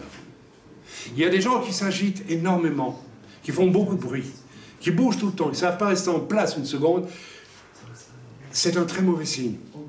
C'est la preuve aussi qu'ils n'ont pas cherché Dieu suffisamment en profondeur. Il y a un frère qui m'a demandé un jour, il n'y a pas si longtemps que ça, comment tu fais pour entendre la voix de Dieu? Je dis, moi je ne fais rien du tout. Moi, faire quelque chose pour entendre la voix de Dieu, allô le ciel, tu veux me parler? Non, non, ça ne sert à rien. Mais tu fais comment? J'attends. Et quand Dieu me parle, alors il me parle, et en plus je le soumets à l'église pour qu'elle prie. Donc je ne m'agite jamais, et vous le savez bien, je ne m'agite pas. On a des programmes inutiles dans l'œuvre, on a de gros programmes, mais ce sont quand même des programmes voulus par Dieu, vous l'avez remarqué ou pas? Vous croyez qu'il y a un programme? Dites-le moi, si vous pensez qu'il y a un programme chez nous qui n'est pas du Seigneur, il faut nous le dire. Il faut le dire, si vous avez ces sensations. Est-ce qu'on fait du religieux pour vous occuper? Est-ce que c'est ça? Ou bien on essaye de vous engager dans des choses qui viennent vraiment de Dieu? C'est tellement important. C'est tellement important. Et plus je vieillis, plus je me rends compte qu'il vaut mieux ne rien faire que de s'agiter et faire des choses que vraiment Dieu ne nous a pas demandé de faire. En croyant que c'est bon de le faire pour Dieu. Il y a des gens comme ça. Je ne me souviens plus, c'était une femme dans une église. Non, c'est toi qui as demandé à une de tes collègues au travail, c'est une chrétienne évangélique, hein, qui a dit « Oh, mais nous, on commence un nouveau programme à l'église, on coud des petits sacs pour les pauvres, je sais pas, un truc comme ça, enfin, des machins comme ça. » Et tu lui as dit « Mais est-ce que vous avez prié pour demander si Dieu voulait que vous fassiez ça ?» Elle a dit « Mais non, mais c'est une bonne chose, donc c'est bon pour Dieu. » Donc c'est bon pour Dieu. Ah, parce que tu veux le faire, donc c'est bon pour Dieu. Mais tu te moques de Dieu. Dieu, il te regarde et dit je le fais intentionnellement, mais tu te moques de moi, je ne t'ai jamais demandé ça. Qui sommes-nous pour dire qu'un programme que nous construisons, de bonnes œuvres par exemple, s'il n'avait pas été commandé de Dieu, doit plaire automatiquement à Dieu? Non, mes amis. Amen. J'espère que vous me comprenez. Ok, j'ai connu des hommes qui, pour garder leur carte de pasteur, se révélaient lâches au moment du test de la vérité, ou qui faisaient des concessions pour garder des membres dans leur église, n'est-ce pas? Ou trahissaient la vérité. Vous savez, tout au fond, quand on fait une concession avec la vérité, en tant que serviteur, c'est qu'il y a quelque part quand même en nous, une part qui cherche la gloire pour soi. C'est très vite vu. Si vous avez une assemblée, bon, l'assemblée, elle vit grâce au soutien des chrétiens. Si quelqu'un se comporte mal, ou bien, je ne sais pas moi, etc., mais il est une personne qui apporte un bon soutien, si vous, lorsque vous la voyez mal agir, vous freinez un petit peu votre remarque, parce que vous avez peur qu'elle parte, qu'est-ce qui se passe vraiment? Vous voulez que la personne reste parce qu'elle vous soutient ou elle soutient l'Église? Donc ça veut dire quelque part vous travaillez pour votre propre gloire. Vous voulez faire venir les choses vers vous pour que, n'est-ce pas? Vous comprenez ce que je veux dire? Où est la gloire de Dieu dans tout ça? Elle n'y est pas. Et mes amis, ça peut vite arriver. Nous pouvons faire des concessions avec la vérité. Et ça veut dire qu'au fond, nous sommes plus attachés même à notre ministère ou à notre service qu'à Dieu lui-même. On peut mettre un zèle formidable pour servir le Seigneur et être plus attaché à son zèle qu'à Dieu lui-même. Est-ce que vous me suivez ou pas? Attention à ce piège. C'est un piège parce qu'au bout du compte, vous vous rendrez compte un jour que vous êtes beaucoup démenés, mais vous ne verrez pas les fruits. Vous ne verrez pas les vrais fruits. Et là, c'est terrible. C'est bien beau de bouger beaucoup. Mais si un jour on se rend compte, mais finalement, mes fruits, c'est quoi? Vous savez, nous arrivons tous à un moment donné, à la fin de notre parcours, et Dieu nous montre. Vous savez, moi, je ne vous cache pas, Dieu me montre pour le moment. Et il me dit, bon, c'est bien. Il y a des anciens, au Togo, à Jérusalem, ici, en France, ça va venir. Ok, au moins il y a ce côté positif. Il y a ce côté... Vous voyez ce que je veux dire? C'est tellement important. J'espère que vous suivez toujours. Attention, parce que nous pouvons... nous devons avoir le courage de réfléchir à ces choses. Vous savez, moi j'ai connu un homme de Dieu qui est mort maintenant, et qui avait vraiment un appel pour le Seigneur. Et cet homme, n'est-ce pas, a commencé à vouloir construire des grands bâtiments et tout ce qui s'ensuit. Et puis, tout le monde était perplexe, parce que ça demandait des millions et des millions et des millions. Et un jour, on a compris que cet homme avait été humilié dans son enfance de voir sa famille ruinée. C'était une famille d'hommes d'affaires. Et il avait gardé au fond de son cœur cette honte de l'échec de sa famille. Et donc, il a voulu, n'est-ce pas, utiliser l'œuvre de Dieu pour construire quelque chose pour sa propre gloire, pour racheter un problème qu'il avait lui-même. Donc, à la fois, quand il prêchait, il se passait quelque chose. Il y avait vraiment quelque chose à la gloire de Dieu. Mais en même temps, il y avait quelque chose qu'il faisait pour sa propre gloire. Vous me suivez? C'est très subtil. Et il faut là aussi prendre un temps profond avec Dieu. Et écouter le Seigneur, qui va vous parler, qui va vous montrer dans quel état votre cœur, qui va débusquer chez vous peut-être tout ce que vous voudriez faire pour votre propre gloire. Vous n'imaginez pas comment Dieu a été sévère avec moi le jour où j'ai voulu donner un nom à l'église en Belgique. Lève-toi, on a toujours le nom. Aujourd'hui, on peut l'avoir, ce n'est pas un problème. Mais à l'époque, j'ai choisi un nom et Dieu m'a dit, pourquoi tu choisis un nom? À mon œuvre. Parce que c'est la part en toi qui travaille pour ta propre gloire. Parce qu'au fond de toi-même, tu vas exister par rapport aux autres pasteurs. C'est ça que tu veux au fond. Mais c'est mon œuvre, me dit le Seigneur. Alors tu prends pas ce nom. Alors j'ai prié, puis finalement, comme il fallait déposer quand même des statuts à l'époque, j'ai supplié le Seigneur et on l'a pris tout juste. Mais vous voyez ce que je veux dire par là? Il y avait en moi aussi quelque chose qui voulait de la reconnaissance des hommes. Eh oui, c'est comme ça. Et Yeshua s'est confronté, les 3 ans de son ministère, s'est confronté à ça.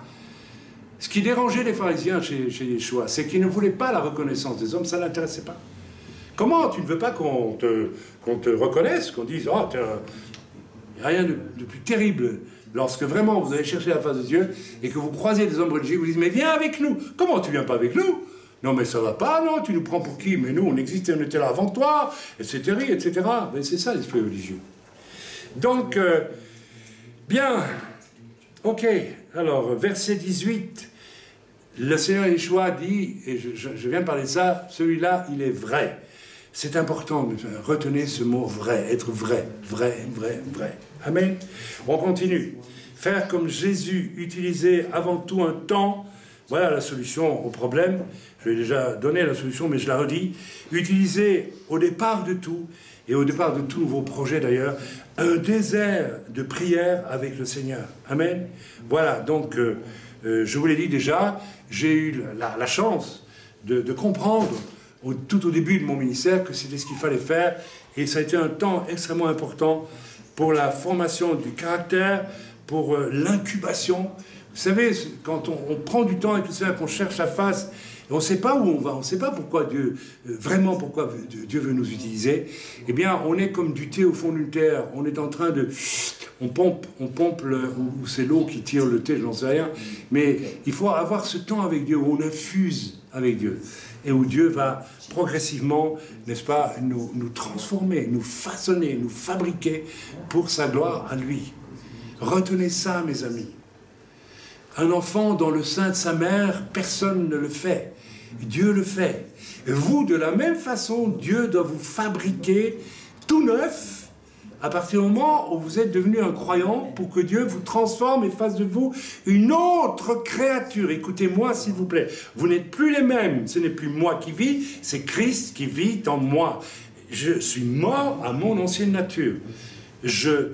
Dans ce moment de profond avec le Seigneur que je cherche, n'est-ce pas, surtout au début de ma vie chrétienne, eh bien, Dieu va tisser une nouvelle personne. Ceci est très, très important.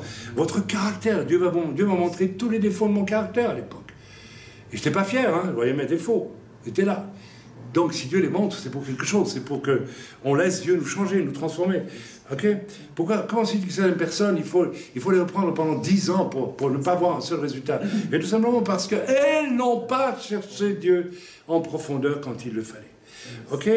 Bon, alors j'ai reçu la réponse du Seigneur. Finalement, je vous l'ai déjà dit, hein, j'ai vu tout mon parcours un jour en priant. Partout par où je passerai. Et puis, le Seigneur m'a dit, ben, tu finiras, la dernière étape de ta vie sera Jérusalem. Et vous savez, j'ai oublié ça, parce que je n'ai pas été là tout le temps en train de regarder, je vais à Jérusalem, pendant 20 ans, 20 ou 30 ans. Mais finalement, quand on est arrivé à Jérusalem, et on a été obligé d'aller à Jérusalem, tu t'en souviens, ma chérie? On avait fait l'Aliyah dans les territoires, on était très sionistes, nous. Mais pour que les enfants puissent étudier, on a été obligé de monter à Jérusalem. Et quand on a monté à Jérusalem, c'est après, je me suis dit, hé, dis donc, c'est ce que Dieu m'avait dit il y a 25 ans. Ça y est, on est arrivé à Jérusalem. Ça, c'est fabuleux, mes amis. Au moins, on sait que, voilà, on a fait un parcours avec Dieu. C'est merveilleux, extraordinaire. Ça va, c'est pas trop long? Si? Non. On fait une pause? Non. Il aura été vrai, Yeshua, dès le départ, en prenant le temps avec Dieu pour incuber la pensée de Dieu pour toute son existence. Ce qui implique beaucoup d'humilité, mes amis. Beaucoup de courage. Celui qui va prendre du temps avec Dieu, profondément comme ça, il faut qu'il soit humble, et il faut qu'il ait du courage. Il faut du courage pour le faire. Parce que ça va vous bousculer. Ça ne va pas vous mener là où vous voulez aller. Ça va vous mener là où Dieu veut vous mener. Et ce n'est pas nécessairement facile, ni... Mais vous savez, quand on prend la peine de le faire parce qu'on aime Dieu de tout son cœur, on accepte 200 fois ce que Dieu nous demande de vivre, même si c'est difficile. Je peux vous dire une chose, quand on va chercher profondément la volonté de Dieu dans ces temps de prière parce qu'on aime Dieu, on ne refuse jamais rien. Parfois, j'ai vu ma femme qui tirait la langue parce que, vous savez, moi je suis un peu plus fort qu'elle, physiquement c'est normal. Et je dis, mais quand même, je lui en fais voir la pauvre. Parce que pour vivre avec, comme on a bougé, mais voilà. Est-ce que tu as vu ce moment où on s'est dit on arrête, on était parfois très fatigué, mais il n'y a rien à faire, on n'a pas pu s'arrêter. Et ça c'est formidable. Parce que vous allez chercher dans le profond du profond du profond. C'est pas la pensée du Seigneur pour votre vie. Et là, quand Dieu vous rejoint là et que vous rejoignez Dieu là, vous n'en sortez plus jamais. Plus jamais. Il y a une force incroyable là-dedans. Parfois, je me dis, quand je vois certaines choses que j'ai faites, dangereuses, physiquement dangereuses, je dis, Chaim, tu devais être fou pour faire ça. J'ai même pas pensé pendant que je le faisais. Même pas pensé. Amen. Ok. En bref, quelle est ma motivation pour servir Dieu? Quelle est la source? N'est-ce pas? Voilà, donc je parlais, voilà, enfin je passais ça, comme ça on gagne du temps, et vous aussi. Hein. Beaucoup ne connaissent pas ou peu le plan de Dieu pour toute une vie, ce qui veut dire qu'ils ne connaissent pas leur destinée non plus.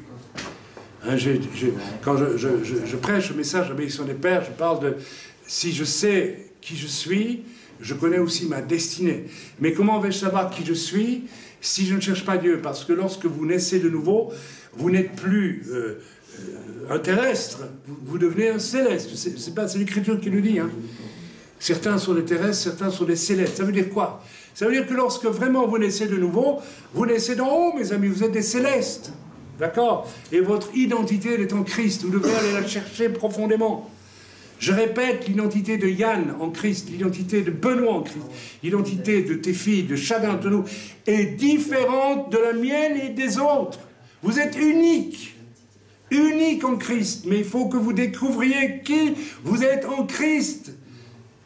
Autrement, vous allez vivre une vie de religieux et rien d'autre. Amen. C'est tellement important. Ok? Ceux qui ne cherchent pas à savoir qui ils sont en Christ, finalement, à fond, au départ, et n'est-ce pas, leur puissante agitation, d'ailleurs, souvent. Alors, il y a deux façons de ne pas chercher la face de Dieu. C'est être extrêmement, on ne bouge pas, ou alors terriblement agité. Ça, c'est le signe de ceux qui n'ont pas cherché en profondeur. Par contre, celui qui a cherché en profondeur et a trouvé, il n'est pas agité pour rien, mais il n'est pas calme non plus. Si vous rencontrez quelqu'un qui bouge beaucoup, mais qui n'est pas un agité, vous voyez ce que je veux dire, qui a cette espèce de... On sent que ça vient de Dieu. Alors évidemment, ça va vous déranger aussi, si vous n'êtes pas dans la même dynamique. Hein. Et les religieux, ça, alors là, ils n'aiment pas du tout. Ah, ils n'aiment pas du tout. Ils n'aiment pas du tout. Et vous en rencontrerez. Bon, cela témoigne au fond qu'ils ne sont pas certains de connaître le fond des choses et la volonté de Dieu pour eux-mêmes. Leur esprit n'a pas été atteint, le fond des choses n'a pas été atteint avec l'esprit de Dieu. Voilà, je l'ai dit, je l'ai redit. On lit maintenant, on arrive tout doucement vers la fin. Mais enfin, quand je dis qu'on arrive vers la fin, vous savez que généralement, il y en a encore un petit peu. Hein. On lit du verset 19 au verset 24. Vous voyez, on continue la lecture là. Hein. Moshe ne vous a-t-il pas donné la loi? Et nul de vous n'observe la loi. Pourquoi cherchez-vous à me faire mourir? Ben, tout simplement parce que toi, tu connais foncièrement pourquoi tu es sur la terre et eux ne le savent pas. Et tu les déranges, tu les mets mal à l'aise, tu les interpelles. Même si tu leur dis rien du tout, tu les déranges déjà par la façon dont tu es. Ça les dérange, ça les trouble. Ils devraient eux-mêmes se questionner et dire, mais celui-là, il parle d'une telle façon que c'est pas possible, c'est Dieu qui l'inspire. Moi, je ne parle pas comme ça. Alors je devrais demander, comment fais-tu pour parler de la part de Dieu comme tu parles de la part de Dieu? Moi, je n'y arrive pas. Ben, je te dirai tout de suite, comme Jésus a dit à un certain Nicodème, il faut que tu naisses de nouveau. Vous vous rappelez l'histoire? Et Nicodème n'a pas compris. Mais Jésus a dit, ben, réfléchis un peu, tu verras. Il faut que tu meures et que tu renaisses d'abord. Et que tu cherches profondément la volonté de Dieu pour ta vie. C'est pas suffisant d'être juif et de suivre la loi et de faire toutes les mitzvot et de porter la kippa, les tzitzit et tout ce qui s'ensuit. C'est pas suffisant d'être catholique et d'aller à la messe. C'est pas suffisant d'être protestant, d'aller au culte tous les dimanches avec sa Bible sous le bras. Tout ça c'est bien, mais c'est pas suffisant, mes amis. C'est bien. Parfois c'est pas bien non plus. Il y a une différence entre un religieux juif et un catholique. Quoique les religieux juifs aussi, ils ont mêlé beaucoup de choses qui ne sont pas très cachères. Ah, il faut oser le dire, hein. Et les protestants, oh bon, c'est la même chose. Ok, on continue. Moshe ne nous a pas donné la loi, ne vous a-t-il pas donné la loi, et vous ne l'observez pas la loi. Pourquoi cherchez-vous à me faire mourir? La foule répondit, tu es un démon. Qui est-ce qui cherche à te faire mourir? Yeshua leur répondit, j'ai fait une œuvre et vous en êtes tous étonnés. Vous voyez le conflit qu'il y a entre celui qui est allé dans les profondeurs pour connaître le plan de Dieu et celui qui n'y est pas allé. Il y a un conflit, il y aura fatalement une confrontation. Moshe vous a donné la circoncision, non qu'elle vienne de Moshe, car elle vient des patriarches, et vous circoncisez un homme le jour du Shabbat. Si un homme reçoit la circoncision le jour du Shabbat, afin que la loi de Moshe ne soit pas violée, pourquoi vous irritez-vous contre moi de ce que j'ai guéri un homme tout entier le jour du Shabbat? Ne jugez pas selon l'apparence, mais jugez selon la justice. Mais c'est quoi la justice? C'est la vérité, la justice. Vous savez, il y a toujours un passage qui m'étonne profondément lorsque Jésus parlait devant Pilate. Vous vous rappelez les paroles de Pilate? Qu'est-ce qu'il dit à Jésus? Qu'est-ce que c'est la vérité? Voilà. Yeshua savait ce que c'était que la vérité parce qu'il était lui-même la vérité. Mes amis, Dieu nous appelle à être aussi la vérité.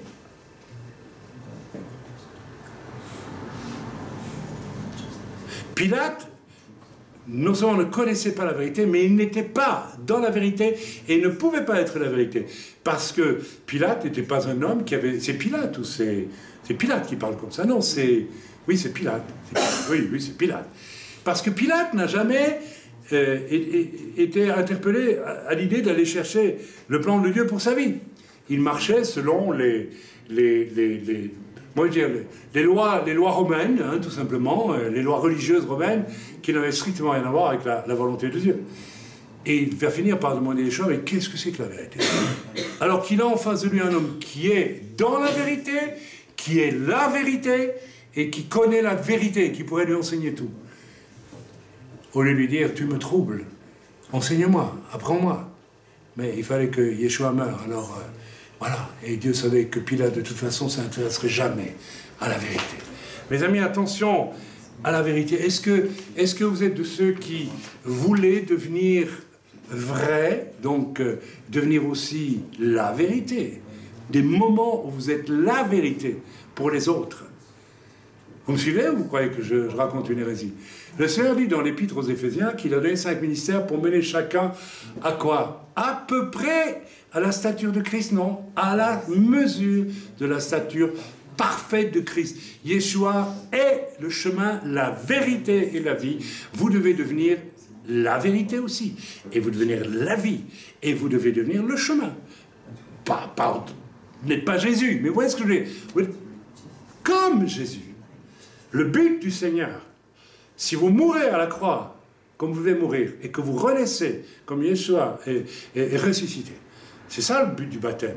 On a encore baptisé une personne il n'y a pas longtemps, rappelez-vous, et puis on voit qu'elle n'est même pas là. En fait, elle n'a rien compris au message. Rien du tout. On a beau enseigner, oui, j'ai compris, oui, et puis ils ne comprennent pas. En fait, c'est pas vrai. Ou alors, qu'est-ce qu'ils font de leur baptême? Qu'est-ce qu'ils font de cette vérité? Nous devons être vraiment, connaître ce temps d'infusion avec Dieu, profond, profond. Tu dois faire attention à ça parce que le Seigneur est en train de te parler beaucoup, mon frère. Je te le dis de la part du Seigneur.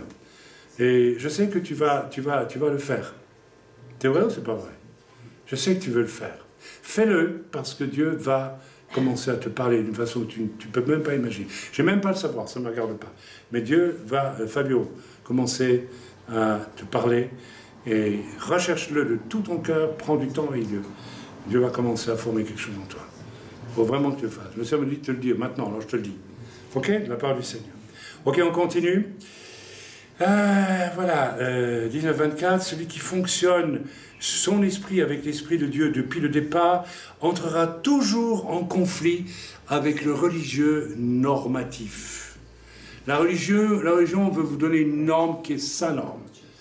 La pensée de Dieu, c'est autre chose. Toujours. D'accord? La preuve. Les Écritures annonçaient en long en large la venue du Mashiach. On a dit qu'il descendrait de David, qu'il naîtrait à Bethléem. Et il y a eu tant de... Les Juifs le savaient. Et le jour où il était là, ils n'ont pas reconnu. Pourquoi? Parce qu'ils étaient dans la religion normative et ils n'étaient pas allés chercher en profondeur la pensée de Dieu. Moi, quand je rencontre un homme loin par Dieu, je le vois tout de suite. Je sais que c'est un homme de Dieu. Et j'en rencontre beaucoup. Bon, c'est des religieux, mais ils ne sont pas loin par Dieu. Récemment, j'ai rencontré un pasteur, dans une certaine circonstance. Cet homme est venu vers moi, il m'a posé des tas de questions, puis on était un peu étonnés, ma femme et moi. Et puis ma femme lui a dit, mais vous ne vous êtes pas présenté. Ah oui, je suis le pasteur intel. Ah. Alors cet homme m'a dit, ah mais vous savez, oui, mais il faudra avoir plus de relations avec les autres dans la région, etc. Il m'a dit, écoutez, formidable. Vous savez, nous, on prie et on fait ce que Dieu nous demande de faire. Alors, on n'a pas tellement de temps à faire des discussions pour ne rien dire. Parce que souvent, c'est des discussions pour ne rien dire. C'est juste pour se réconforter les uns les autres, que je ne sais pas trop quoi. Alors, je dis, mais vous savez, puisque vous le proposez, alors commençons. On va se revoir. Il a tourné les talons et il est parti. Vous voyez l'hypocrisie religieuse. On tient un discours, et quand on vous propose de le vivre, alors là, non, on n'a pas le temps. Totalement hypocrite. Si vous n'êtes pas vrai et connecté avec Dieu puissamment, profondément, vous serez le contraire de vrai, c'est-à-dire vous serez quoi? Faux. Qu'est-ce que Jésus a dit aux pharisiens? Qu'est-ce que Jean-Baptiste a dit? Race de vipères, hypocrite. Qui vous a appris? Parce que vous savez, ça déplaît à Dieu. Il vaut mieux ne rien être du tout que de se dire chrétien ou juif messianique et chercher le pouvoir. Vous savez, j'ai vu ça dans tous les milieux, même les milieux juifs messianiques. Aux États-Unis, quand j'y étais, oh là là, attention, on reçoit le président de... Je m'en fous, moi, président, ça ne m'intéresse pas. Je veux voir un homme de Dieu, pas un président. Alors le président arrivait et puis, tout le monde était là comme ça. Mais je n'en ai rien à faire, moi. Je veux voir un homme de Dieu. Et je ne voyais pas un homme de Dieu, je voyais un mec qui se prenait très au sérieux. Je dis bien un mec, hein. Mais ça m'indiffère, mais monstrueusement. Par contre, quand j'ai rencontré Arcatz, je savais que j'avais un homme de Dieu pour moi. Il y a une grande différence. Un homme comme ça, on respecte. Vous croyez que j'ai respecté Arthur Katz parce qu'il s'appelait Arthur Katz? Ou pour Arthur Katz? Non. J'ai respecté la gloire de Dieu que je voyais dans la vie de Katz. Ça m'inspirait du respect. Art? Non. La gloire de Dieu. Parce qu'il avait vraiment fait ce qu'il fallait pour rejoindre Dieu profondément dans sa volonté pour sa vie. Et il en est mort d'ailleurs. Amen. On continue, versets 25 à 26, rassurez-vous, on arrive quand même vers la fin. Quelques-uns des habitants de Jérusalem disaient, n'est-ce pas celui qui cherche à faire mourir? Et voici, il parle librement et ils ne lui disent rien. Est-ce que vraiment les chefs auraient reconnu qu'il est le Christ, le Mashiach? Cependant, celui-ci, nous savons d'où il est. Mais le Mashiach, quand il viendra, personne ne saura d'où il est. Donc c'est 25 à 26. Ah non, j'ai lu un peu trop. Si conduit par l'Esprit, tu peux en plein territoire... alors, ici, qu'est-ce qui se passe? C'est que, n'est-ce pas, en fait, personne n'ose contrer Yeshua. Il peut arriver que tu sois en plein territoire religieux, et puis les gens ne vont pas nécessairement, ils peuvent t'attaquer, mais parfois ils ne vont pas t'attaquer, tu vas même dominer sur eux parce que tu es conduit par l'Esprit de Dieu et non pas par un esprit humain et religieux. Amen. Et ceci est extrêmement important. Vous savez, je vous ai déjà raconté en rigolant, il y a bien des années, je revenais d'un réveil au Cameroun, j'étais un tout jeune évangéliste. Et voilà, c'est la vérité. Vous pouvez vérifier, il y avait un réveil. Eh ben, le réveil, c'est gloire à Dieu. Tout simplement, j'avais été chercher dans la prière suffisamment les choses que pour voir un réveil. Mais moi, j'ai rien fait. Hein. Je n'ai pas dit, en arrivant, il va y avoir un réveil. Je ne savais même pas qu'il allait y avoir un réveil. Le réveil, il est venu, paf, comme ça. Alors, je ne sais pas pourquoi, je ne sais même plus ce que j'ai prêché, je ne sais plus ce qui s'est passé. Il y avait une présence de Dieu. Mais vous savez, s'il n'y a pas un homme qui est allé chercher profondément la face de Dieu, Dieu ne sera pas là, mes amis. Pour qu'il y ait réveil, il faut des gens qui prient intensément et profondément. Le réveil du Pays de Galles, on ne le dit jamais assez, il y a eu 3 ou 4 femmes qui ont passé des jours et des jours et des jours et des années à prier, à chercher profondément, n'est-ce pas, le désir de Dieu pour leur région. Elles ont mis des années à le faire. Et un jour, ça explose, parce que Dieu dit, ça va. On m'a rejoint dans mon désir, alors j'agis. Dieu veut que nous le cherchions pour qu'il puisse agir. Autrement, il n'agit pas. Ou alors, il peut agir. Parfois, Dieu agit et on est surpris. Il y a quelqu'un d'autre qui prie à l'autre bout du monde et tu ne le sais pas. Qui prie pour toi, peut-être, parce qu'il prie en langue. Il ne sait pas pourquoi il prie, mais il prie peut-être pour toi. Amen. Ok, alors je me rappelle, je reviens du Cameroun et j'allais dans une rencontre de serviteurs. Et alors, on devait témoigner, on pouvait témoigner de tout ce qu'on vivait. J'ai dit, une fois, moi, je vais témoigner de ce qu'on a vécu là, parce que c'est formidable. C'était pas une montgolfière qu'on avait fait, nous, on avait vécu un vrai réveil. Avec sorcier, converti et tout le truc. Et puis la puissance de Dieu était là. Et je demande autorisation à un des leaders, comme on dit, de la rencontre. Est-ce que demain je peux... Oui, il me dit, ça va, on te donne un quart d'heure, tu parles. Et pendant la nuit, le Seigneur me parle et me dit, tu vas pas témoigner, je vais te donner une prophétie. Alors, la prophétie, c'était une vision, j'ai vu un chemin, vous connaissez tous cette histoire, un chemin qui descendait comme ça. Et sur ce chemin-là, j'ai vu le leader en question et d'autres qui descendaient. C'était les leaders qui étaient installés sur des trônes. Et qui, voilà, il y en avait même des Suisses d'ailleurs.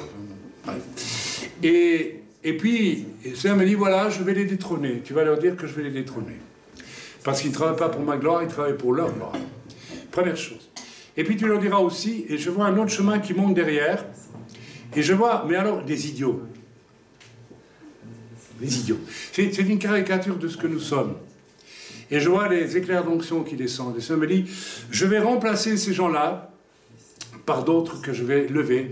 Des gens qui ne rechercheront aucune gloire pour eux-mêmes, parce que ce sont des idiots. Ils savent très bien d'avance que de toute façon, ça ne sert à rien. C'est une caricature, bien sûr. Mais allez dire ça dans une rencontre de 300 pasteurs, 400 pasteurs. Alors le lendemain, alors vous savez, vous dire pourquoi j'ai dit je ne sais pas, parce que, est-ce que j'ai eu peur? Non. Est-ce que j'ai réfléchi? Non. Est-ce que j'ai pensé aux conséquences? Je suis assez intelligent pour comprendre que ça allait faire un sacré foin. Hein. Et non. Pourquoi? Parce que j'étais porté par l'Esprit de Dieu. Et calmement, je suis monté sur l'estrade, j'ai dit, écoutez, je devais vous donner un témoignage, mais Dieu ne me l'a pas permis. Cette nuit, il m'a donné une prophétie, et je vous la donne. Oh, waouh, je ne vous dis pas la réaction. Mais en plein milieu religieux, je l'ai donné. J'ai dit, j'ai prévenu. Et mes amis, c'est exactement ce qui est arrivé. Il y a eu des morts, il y a eu tout ce que vous voulez. Donc, celui qui marche avec... Dieu cherche des prophètes aujourd'hui, non pas qui vont nous annoncer toujours des bonnes choses, hein. Mais les prophètes capables de se mettre devant des hommes d'État ou devant des réunions de pasteurs et dire « Le Seigneur vous reproche ceci, vous reproche cela ». Ils sont où, ces prophètes-là? Quasiment pas. Hein.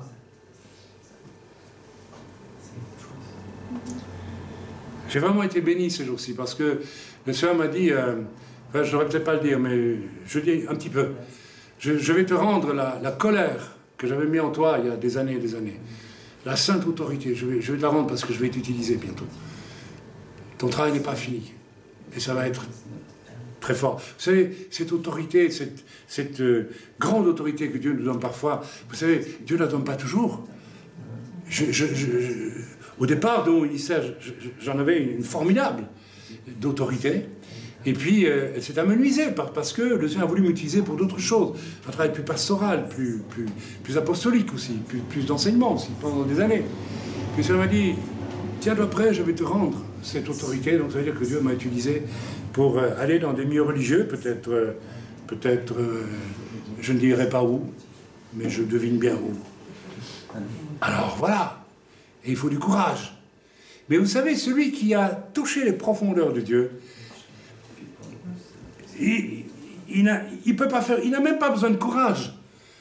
Automatiquement, il le fait parce qu'il est poussé à le faire. ne peut pas faire autrement. Vous voulez une vie comme ça? Vous ne trouvez pas que c'est intéressant? Qu'est-ce qui veut vivre ça? Qu'est-ce qui veut vivre une vie qui en vaut la peine finalement? Ou qui veut rester un crouton sur la soupe toute sa vie? Amen. Voilà. On continue et on termine bientôt. Alors, oui, je sais, je dis toujours ça, mais Jésus s'écria, nous l'avons vu au verset, voilà, donc, verset 28. Verset 28, Jésus dit ceci, voilà, et Jésus enseignant dans le temple s'écria, il cria, « Vous me connaissez et vous savez d'où je suis.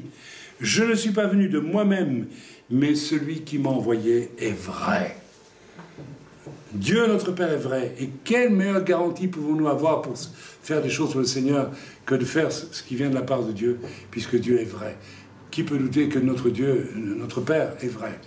Il y a quelqu'un de vrai, c'est lui. Même son amour est vrai. Et nous sommes loin. Notre amour n'est pas toujours vrai. Pour recevoir le même amour que le Seigneur, il faut travailler, mes amis. Il faut accepter certains brisements. Vous aimez vos ennemis? Vous aimez ceux qui vous maltraitent? Ceux qui vous font du mal? Hein? Non, c'est pas facile. C'est la preuve que vous cherchez encore votre propre gloire, quelque part. Et oui, même là, il faut mourir. Amen. Alléluia. Donc, je l'ai dit, et je continue, et j'achève. Cette fois, c'est à peu près vrai. Soyez rassurés. Alors, on tourne la page. Oui, alors si tu vivras du vrai et tu pratiqueras du vrai, si, voilà. Parce que, voilà, le Seigneur te pose la question ce matin, est-ce que tu as été envoyé par Dieu si tu veux le servir? Et est-ce que tu as été envoyé après l'avoir vraiment cherché? Si dans ce cas-là, bien, tu as rencontré celui qui est vrai, et ce que tu vas produire sera vrai, ce que tu vivras sera vrai, ce que tu diras sera vrai, tu le feras au bon moment. Mes amis, il y a quelque chose de terrible. Quand j'étais tout jeune chrétien, la première fois que j'ai prophétisé en langue, j'ai pas osé. Et puis, à un moment donné, j'ai senti, c'est trop tard. C'est trop tard. Et c'est un autre qui a dit la prophétie à ma place. Même pour être vrai, il faut être au bon moment. Quand le Seigneur nous parle, il nous dit ceci, il faut le dire au bon moment. C'est aussi être vrai. C'est-à-dire être tip-top avec la pensée de Dieu. C'est très bien si vous ratez et que ça vous déplaît. Vous avez compris que vous n'êtes pas vrai, parce que vous n'avez pas dit les choses au bon moment. Ah, c'est très important hein, de vivre tout au bon moment. Et pas un peu après ou un peu avant, etc. Au bon moment. Ça aussi, c'est être vrai. C'est tellement important. Et tu pratiqueras de vrai. Et tout le reste, à partir du moment où tu es vrai, le reste, tu ne vas plus le supporter. Ça va te paraître fade, inutile, religieusement acceptable, mais pas acceptable du tout. On lit maintenant rapidement le verset 30, ou plutôt on va avancer. Ok? Donc, oui, lisons-le, le verset 30. Ok? Il cherchait donc à se saisir de lui, de Yeshua, et personne ne mit la main sur lui parce que son heure n'était pas encore venue. Oh, qu'est-ce que j'aime ce passage. Yeshua savait que son heure, c'était la croix, c'était la résurrection. Et parce qu'il était vrai, et parce qu'il était tip-top dans le plan de Dieu, à chaque seconde, personne ne pouvait mettre la main sur lui avant le temps. Personne. Vous savez, très souvent, j'ai compris en priant qu'il y a des gens qui voulaient ma mort. Et ça veut dire, tant que tu restes vrai, tant que tu es à mon service, personne ne peut te toucher. Et personne ne m'a jamais touché. On avait un frère qui est venu ici il y a une semaine, 2 semaines, je pense. Et il m'a dit, moi j'étais un hacker avant, alors ton site, n'importe qui peut y entrer, tu vois. Moi, si tu veux, je vais te le sécuriser, c'est pas nécessaire. Mais Dieu le garde. Et personne n'y est jamais entré. Personne ne peut toucher aux loin de Dieu qui sont vrais. C'est impossible. Sauf si Dieu le permet. Et la seule raison de le permettre, c'est peut-être de faire de vous un martyr, peut-être. Mais ça, c'est formidable. Alléluia, c'est quand même pour la gloire de Dieu. Amen. L'heure de Yeshua n'était pas venue. On ne pouvait pas mettre la main sur Jésus. Personne n'a pu empêcher Yeshua de dire, de faire et d'être ce que Dieu voulait qu'il dise, qu'il fasse et qu'il soit. Pourquoi? Parce qu'il était en connexion profonde. Lui aussi a passé un temps au désert où il a prié. Il était homme, rappelez-vous. Qu'est-ce qu'il est allé faire au désert? Il est allé chercher profondément un temps avec Dieu son Père pour aligner au fond de lui-même les choses de manière parfaite et les accomplir. Et Dieu veut faire la même chose pour vous. Amen. Est-ce que vous suivez cette idée? C'est tellement important. Amen. Et rien ni personne ne vous empêchera non plus de faire, de dire et d'être ce que Dieu veut que vous fassiez, soyez, et, n'est-ce pas, et là pour le faire et être, n'est-ce pas, si vous avez vraiment rejoint Dieu dans le fond de ce qu'il est, pour vous et de votre cœur. Amen. Ok. Pour Yeshua, l'acte ultime, n'est-ce pas, qui concernait son appel sur la terre, c'est la croix. Nous l'avons déjà dit, la mort acceptée, la résurrection, la victoire de Dieu sur le mal, le rachat de l'humanité. Amen. Alors, voilà, je te pose la question, cet après-midi, tu n'as pas encore vraiment recherché la vérité. Qui est la vérité? Yeshua. Et Yeshua est Dieu. Tu peux être sauvé par Yeshua, mais te tenir loin de Yeshua, et tu n'es pas dans la vérité. Tu seras dans la vérité le jour où tu le chercheras de tout ton cœur, pour toi. Le jour où vraiment tu passeras du temps avec Dieu, tu diras, bon, maintenant ça va. Ok, je suis sauvé, maintenant, Seigneur, il faut que tu me dises pourquoi je suis là, qui je suis, qu'est-ce que tu attends de moi. Et je te cherche profondément, et tu vas me parler. Tu vas me parler, parce que je t'aime. Ce que j'ai dit à Fabio tantôt, c'est parce que je sais qu'il aime Dieu. Comment je sais? Je le sais. Je ne dis pas que vous n'aimez pas Dieu, hein, vous aussi. Mais, tu aimes Dieu? Il aime Dieu. Vous voyez, c'est beau ça. Qu'est-ce que Jésus fait quand il rencontre Matthieu Lévy? Matthieu, viens, suis-moi. Est-ce que Matthieu trichait? Mais au fond, il était déçu de la religion. Et Jésus a vu, il aime Dieu. C'est beau que ceux qui aiment Dieu peuvent voir ceux qui aiment Dieu aussi. Merveilleux. Qu'est-ce que vous croyez quand on sera au ciel pour l'éternité? On va se connaître parfaitement. Tout. On connaîtra tout. Parce que n'y seront que ceux qui aiment Dieu. Et ils auront ce regard profond de Dieu lui-même sur l'autre. Ça va être magnifique. Ça va être magnifique. Tu te rends compte, ma chérie? Tu me verras comme je suis vraiment. Tu seras étonné. Tu seras surprise. Tu vas dire, ah, mais je ne savais pas qu'il était si bien. Nous verrons Jésus dans l'autre. Nous ne verrons pas Jésus dans l'autre, mais nous verrons la nature de Jésus dans l'autre. Vous savez, comme je suis ému quand je peux dire à Fabio, commence à prier parce que je sais que tu aimes Dieu et Dieu veut te parler. Écoutez, c'est fort ce que je lui dis là. C'est pas n'importe quoi. Alors, il ne faut pas qu'il vienne avec un gros coup maintenant, parce que alors là, Dieu va vite lui casser le gros coup là. Et quand Dieu casse les gros coups, c'est des grands coups. Amen. Ok, tu n'as pas encore vraiment recherché le vrai, mais tu t'es beaucoup démené jusqu'à ce jour, comme dans l'épisode de Marthe et Marie. Eh bien, le Seigneur te dit, repens-toi. Repentez-vous si vous êtes superficiel. Repentez-vous si vous vous agitez beaucoup pour rien. Repentez-vous si vous ne bougez pas du tout. Hein, c'est les deux extrêmes, ça. Hein, c'est les deux façons d'être tiède, quelque part. Hein. Ah ben oui. Ok, hein, ok. Bien, alors je vais peut-être m'arrêter là. On va lire quand même rapidement le verset 31. Et puis on va clôturer. Il est quelle heure là? Ah ben il est midi et demi. Donc c'est bien. Verset 31, nous lisons ensemble. Plusieurs parmi la foule crurent en lui et disaient, le Christ, le Mashiach plutôt, quand il viendra, fera-t-il plus de miracles qu'en en a fait celui-ci? Voilà un des effets immédiats de la consécration authentique de Yeshua. Plusieurs autour de lui se convertissaient. Posez-vous la question, combien d'âmes viennent au Seigneur autour de vous chaque année? C'est un signe. Il n'y a pas besoin de... Moi, je n'évangélise. Je ne pars jamais en rue ou bien où je vais faire des courses en disant je vais évangéliser. Jamais. Mais comment se fait-il que je croise une personne, je me mette à parler, paf, elle vient au Seigneur? Eh bien, parce que ce que vous êtes parle et les gens le sentent. Ils sentent très bien. Soit ils vont vous détester, vous dire il est fou celui-là, on ne veut pas, soit ils vont être attirés. Amen. Donc ça, c'est un des fruits. Et là, je voudrais vous encourager parce que, vous savez, tout le monde n'est pas évangéliste, mais tout le monde peut être un outil d'évangélisation parce qu'il diffuse quelque chose de l'intimité avec Dieu qui ne trompe pas. Amen.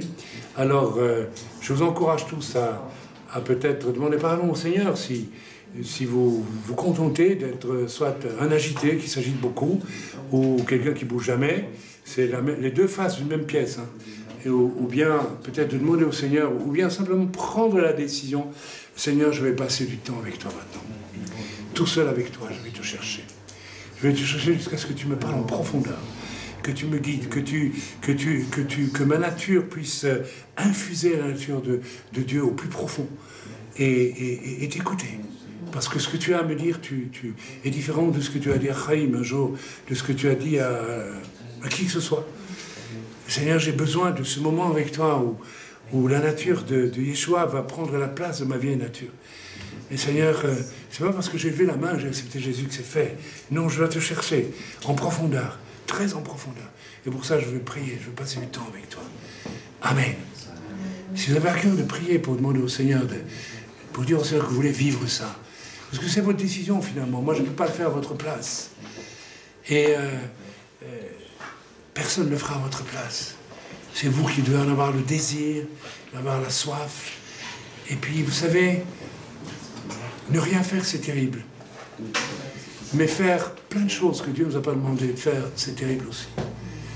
J'étais tellement béni le jour où un frère m'a demandé « Mais comment tu fais, toi, pour être sûr que ce que tu fais, c'est la volonté de Dieu ?» Et j'ai compris alors mon fonctionnement, qui m'a été inspiré par Dieu depuis des années. Et je dis « Mais je ne fais rien. Je suis dans le Shabbat constant. Parce que je suis en connexion profonde avec Dieu, je prie. Et j'attends que Dieu me parle. Et quand Dieu me parle, je fais. Mais calmement. Je n'ai pas de projet. Je n'ai pas de projet. Aucun projet religieux. Je n'ai pas de projet religieux. Aucun. Et ce qu'on a toujours essayé de faire passer dans l'œuvre, vous le savez très bien, c'est les projets de Dieu. C'est pas les projets d'église. Vous voyez ce que je veux dire? L'église, c'est quoi? C'est l'assemblement de tous ceux qui sont les nouveaux. Ce n'est pas une église avec son clocher, son programme, etc. Alors vous allez me dire, mais tout ça c'est fini, plus personne n'y croit. Mais c'est encore fortement marqué dans nos cœurs souvent. Alors prions peut-être ce matin à haute voix et demandons au Seigneur peut-être de nous aider. Ou plutôt non, disons-lui, Seigneur, moi je veux prendre ce temps avec toi. Et je veux pouvoir te prier. Amen. Je veux pouvoir te chercher de tout mon cœur. Amen. Peut-être vous aider, quels sont ceux qui veulent faire cette démarche? Alors vous avez tous levé la main, mais vous allez le faire au moins. Il faut le faire. Ne vous faites pas. Amen. Voilà, gloire à Dieu. Amen. Bien. Alors, comme on vous quitte et qu'on rentre au pays, bon voilà, on fait quand même quelquefois l'extinction de la Havdalah dans le vin. Hein. Et puis, moi j'aime beaucoup ce rituel. C'est un rituel typique de la synagogue, hein, mais il porte beaucoup de sens, je trouve, pour nous aussi, qui croyons en Yeshua, notre Messie. Donc, je vais le pratiquer devant vous. Hein. Et puis, donc, j'allume. Donc, à Shabbat, on allume 2 bougies, hein, comme hier soir. Et ça représente, pour moi, hein, la lumière du roi HaKodesh qui rentre dans nos vies pour tout Shabbat. Et ça culmine avec, par exemple, le message de ce matin, où la lumière a essayé de rentrer dans nos cœurs. Et j'espère que ça a éclairé un petit peu, n'est-ce pas, quelque chose dans vos cœurs. Alors, je vais allumer une autre... ceci, il y a 1, 2, 3, 4... 1, 2, 3, 4, 5 brins. C'est 5, je pense. Hein. Enfin bref, qu'importe. Et vous allez voir ici, ce n'est plus du tout une douce flamme de Shabbat qui amène la lumière dans le foyer. C'est un feu dévorant. Hein. Il ne dévore pas beaucoup ici, mais normalement, quand c'est une véritable Havdalah, vous voyez, c'est pas une lumière blanche. Vous avez remarqué, c'est une lumière jaune et presque rouge. Et le feu comme ça, cette flamme-là, elle symbolise quoi? Vous ne savez pas? Le jugement de Dieu. N'est-ce pas? Dieu a détruit une fois la terre par l'eau, et l'apôtre Pierre a prophétisé que Dieu détruirait la terre une deuxième fois par le feu. Et j'ai allumé donc ce feu, et j'ai en main une coupe dans lequel il y a du vin aussi, qui nous rappelle quoi? Et quand je vais faire quelque chose avec ceci, après avoir prié, eh bien, nous comprendrons ce que ça veut dire. Et voilà, donc je vais faire des prières. Baruch atah Adonai Eloheinu melech haolam borei meoreh haesh.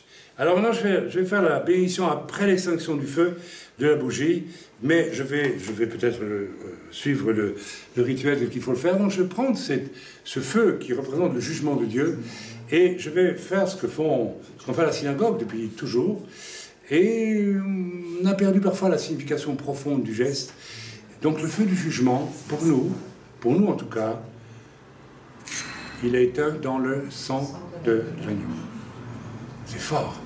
Chaque fois qu'on fait ça, moi, je suis toujours très touché. Alors pensez à une chose, pour nous, le feu du jugement de Dieu a été éteint dans le sang de l'agneau. Pensez à tous ceux que vous avez rencontrés demain sur la route.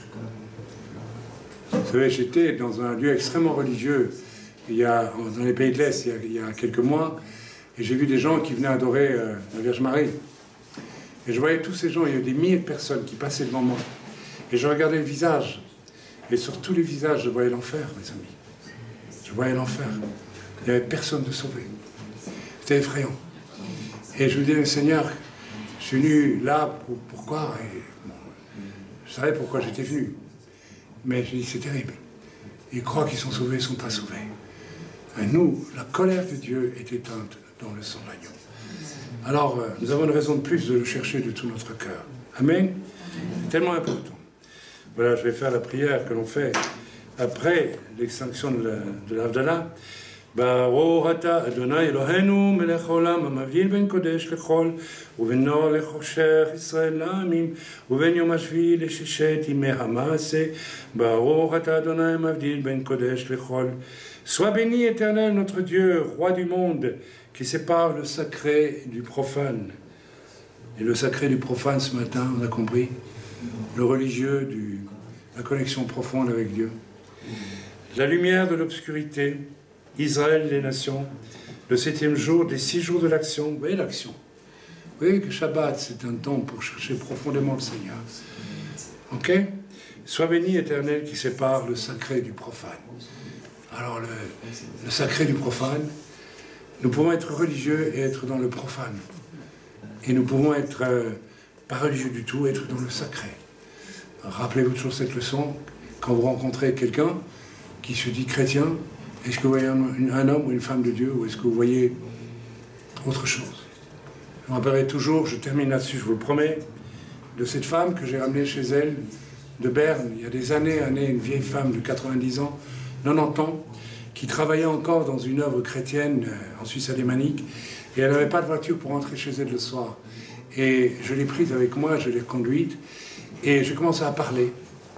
Je parlais, évidemment j'ai parlé de mon ministère, hein. Et elle n'a pas dit un mot.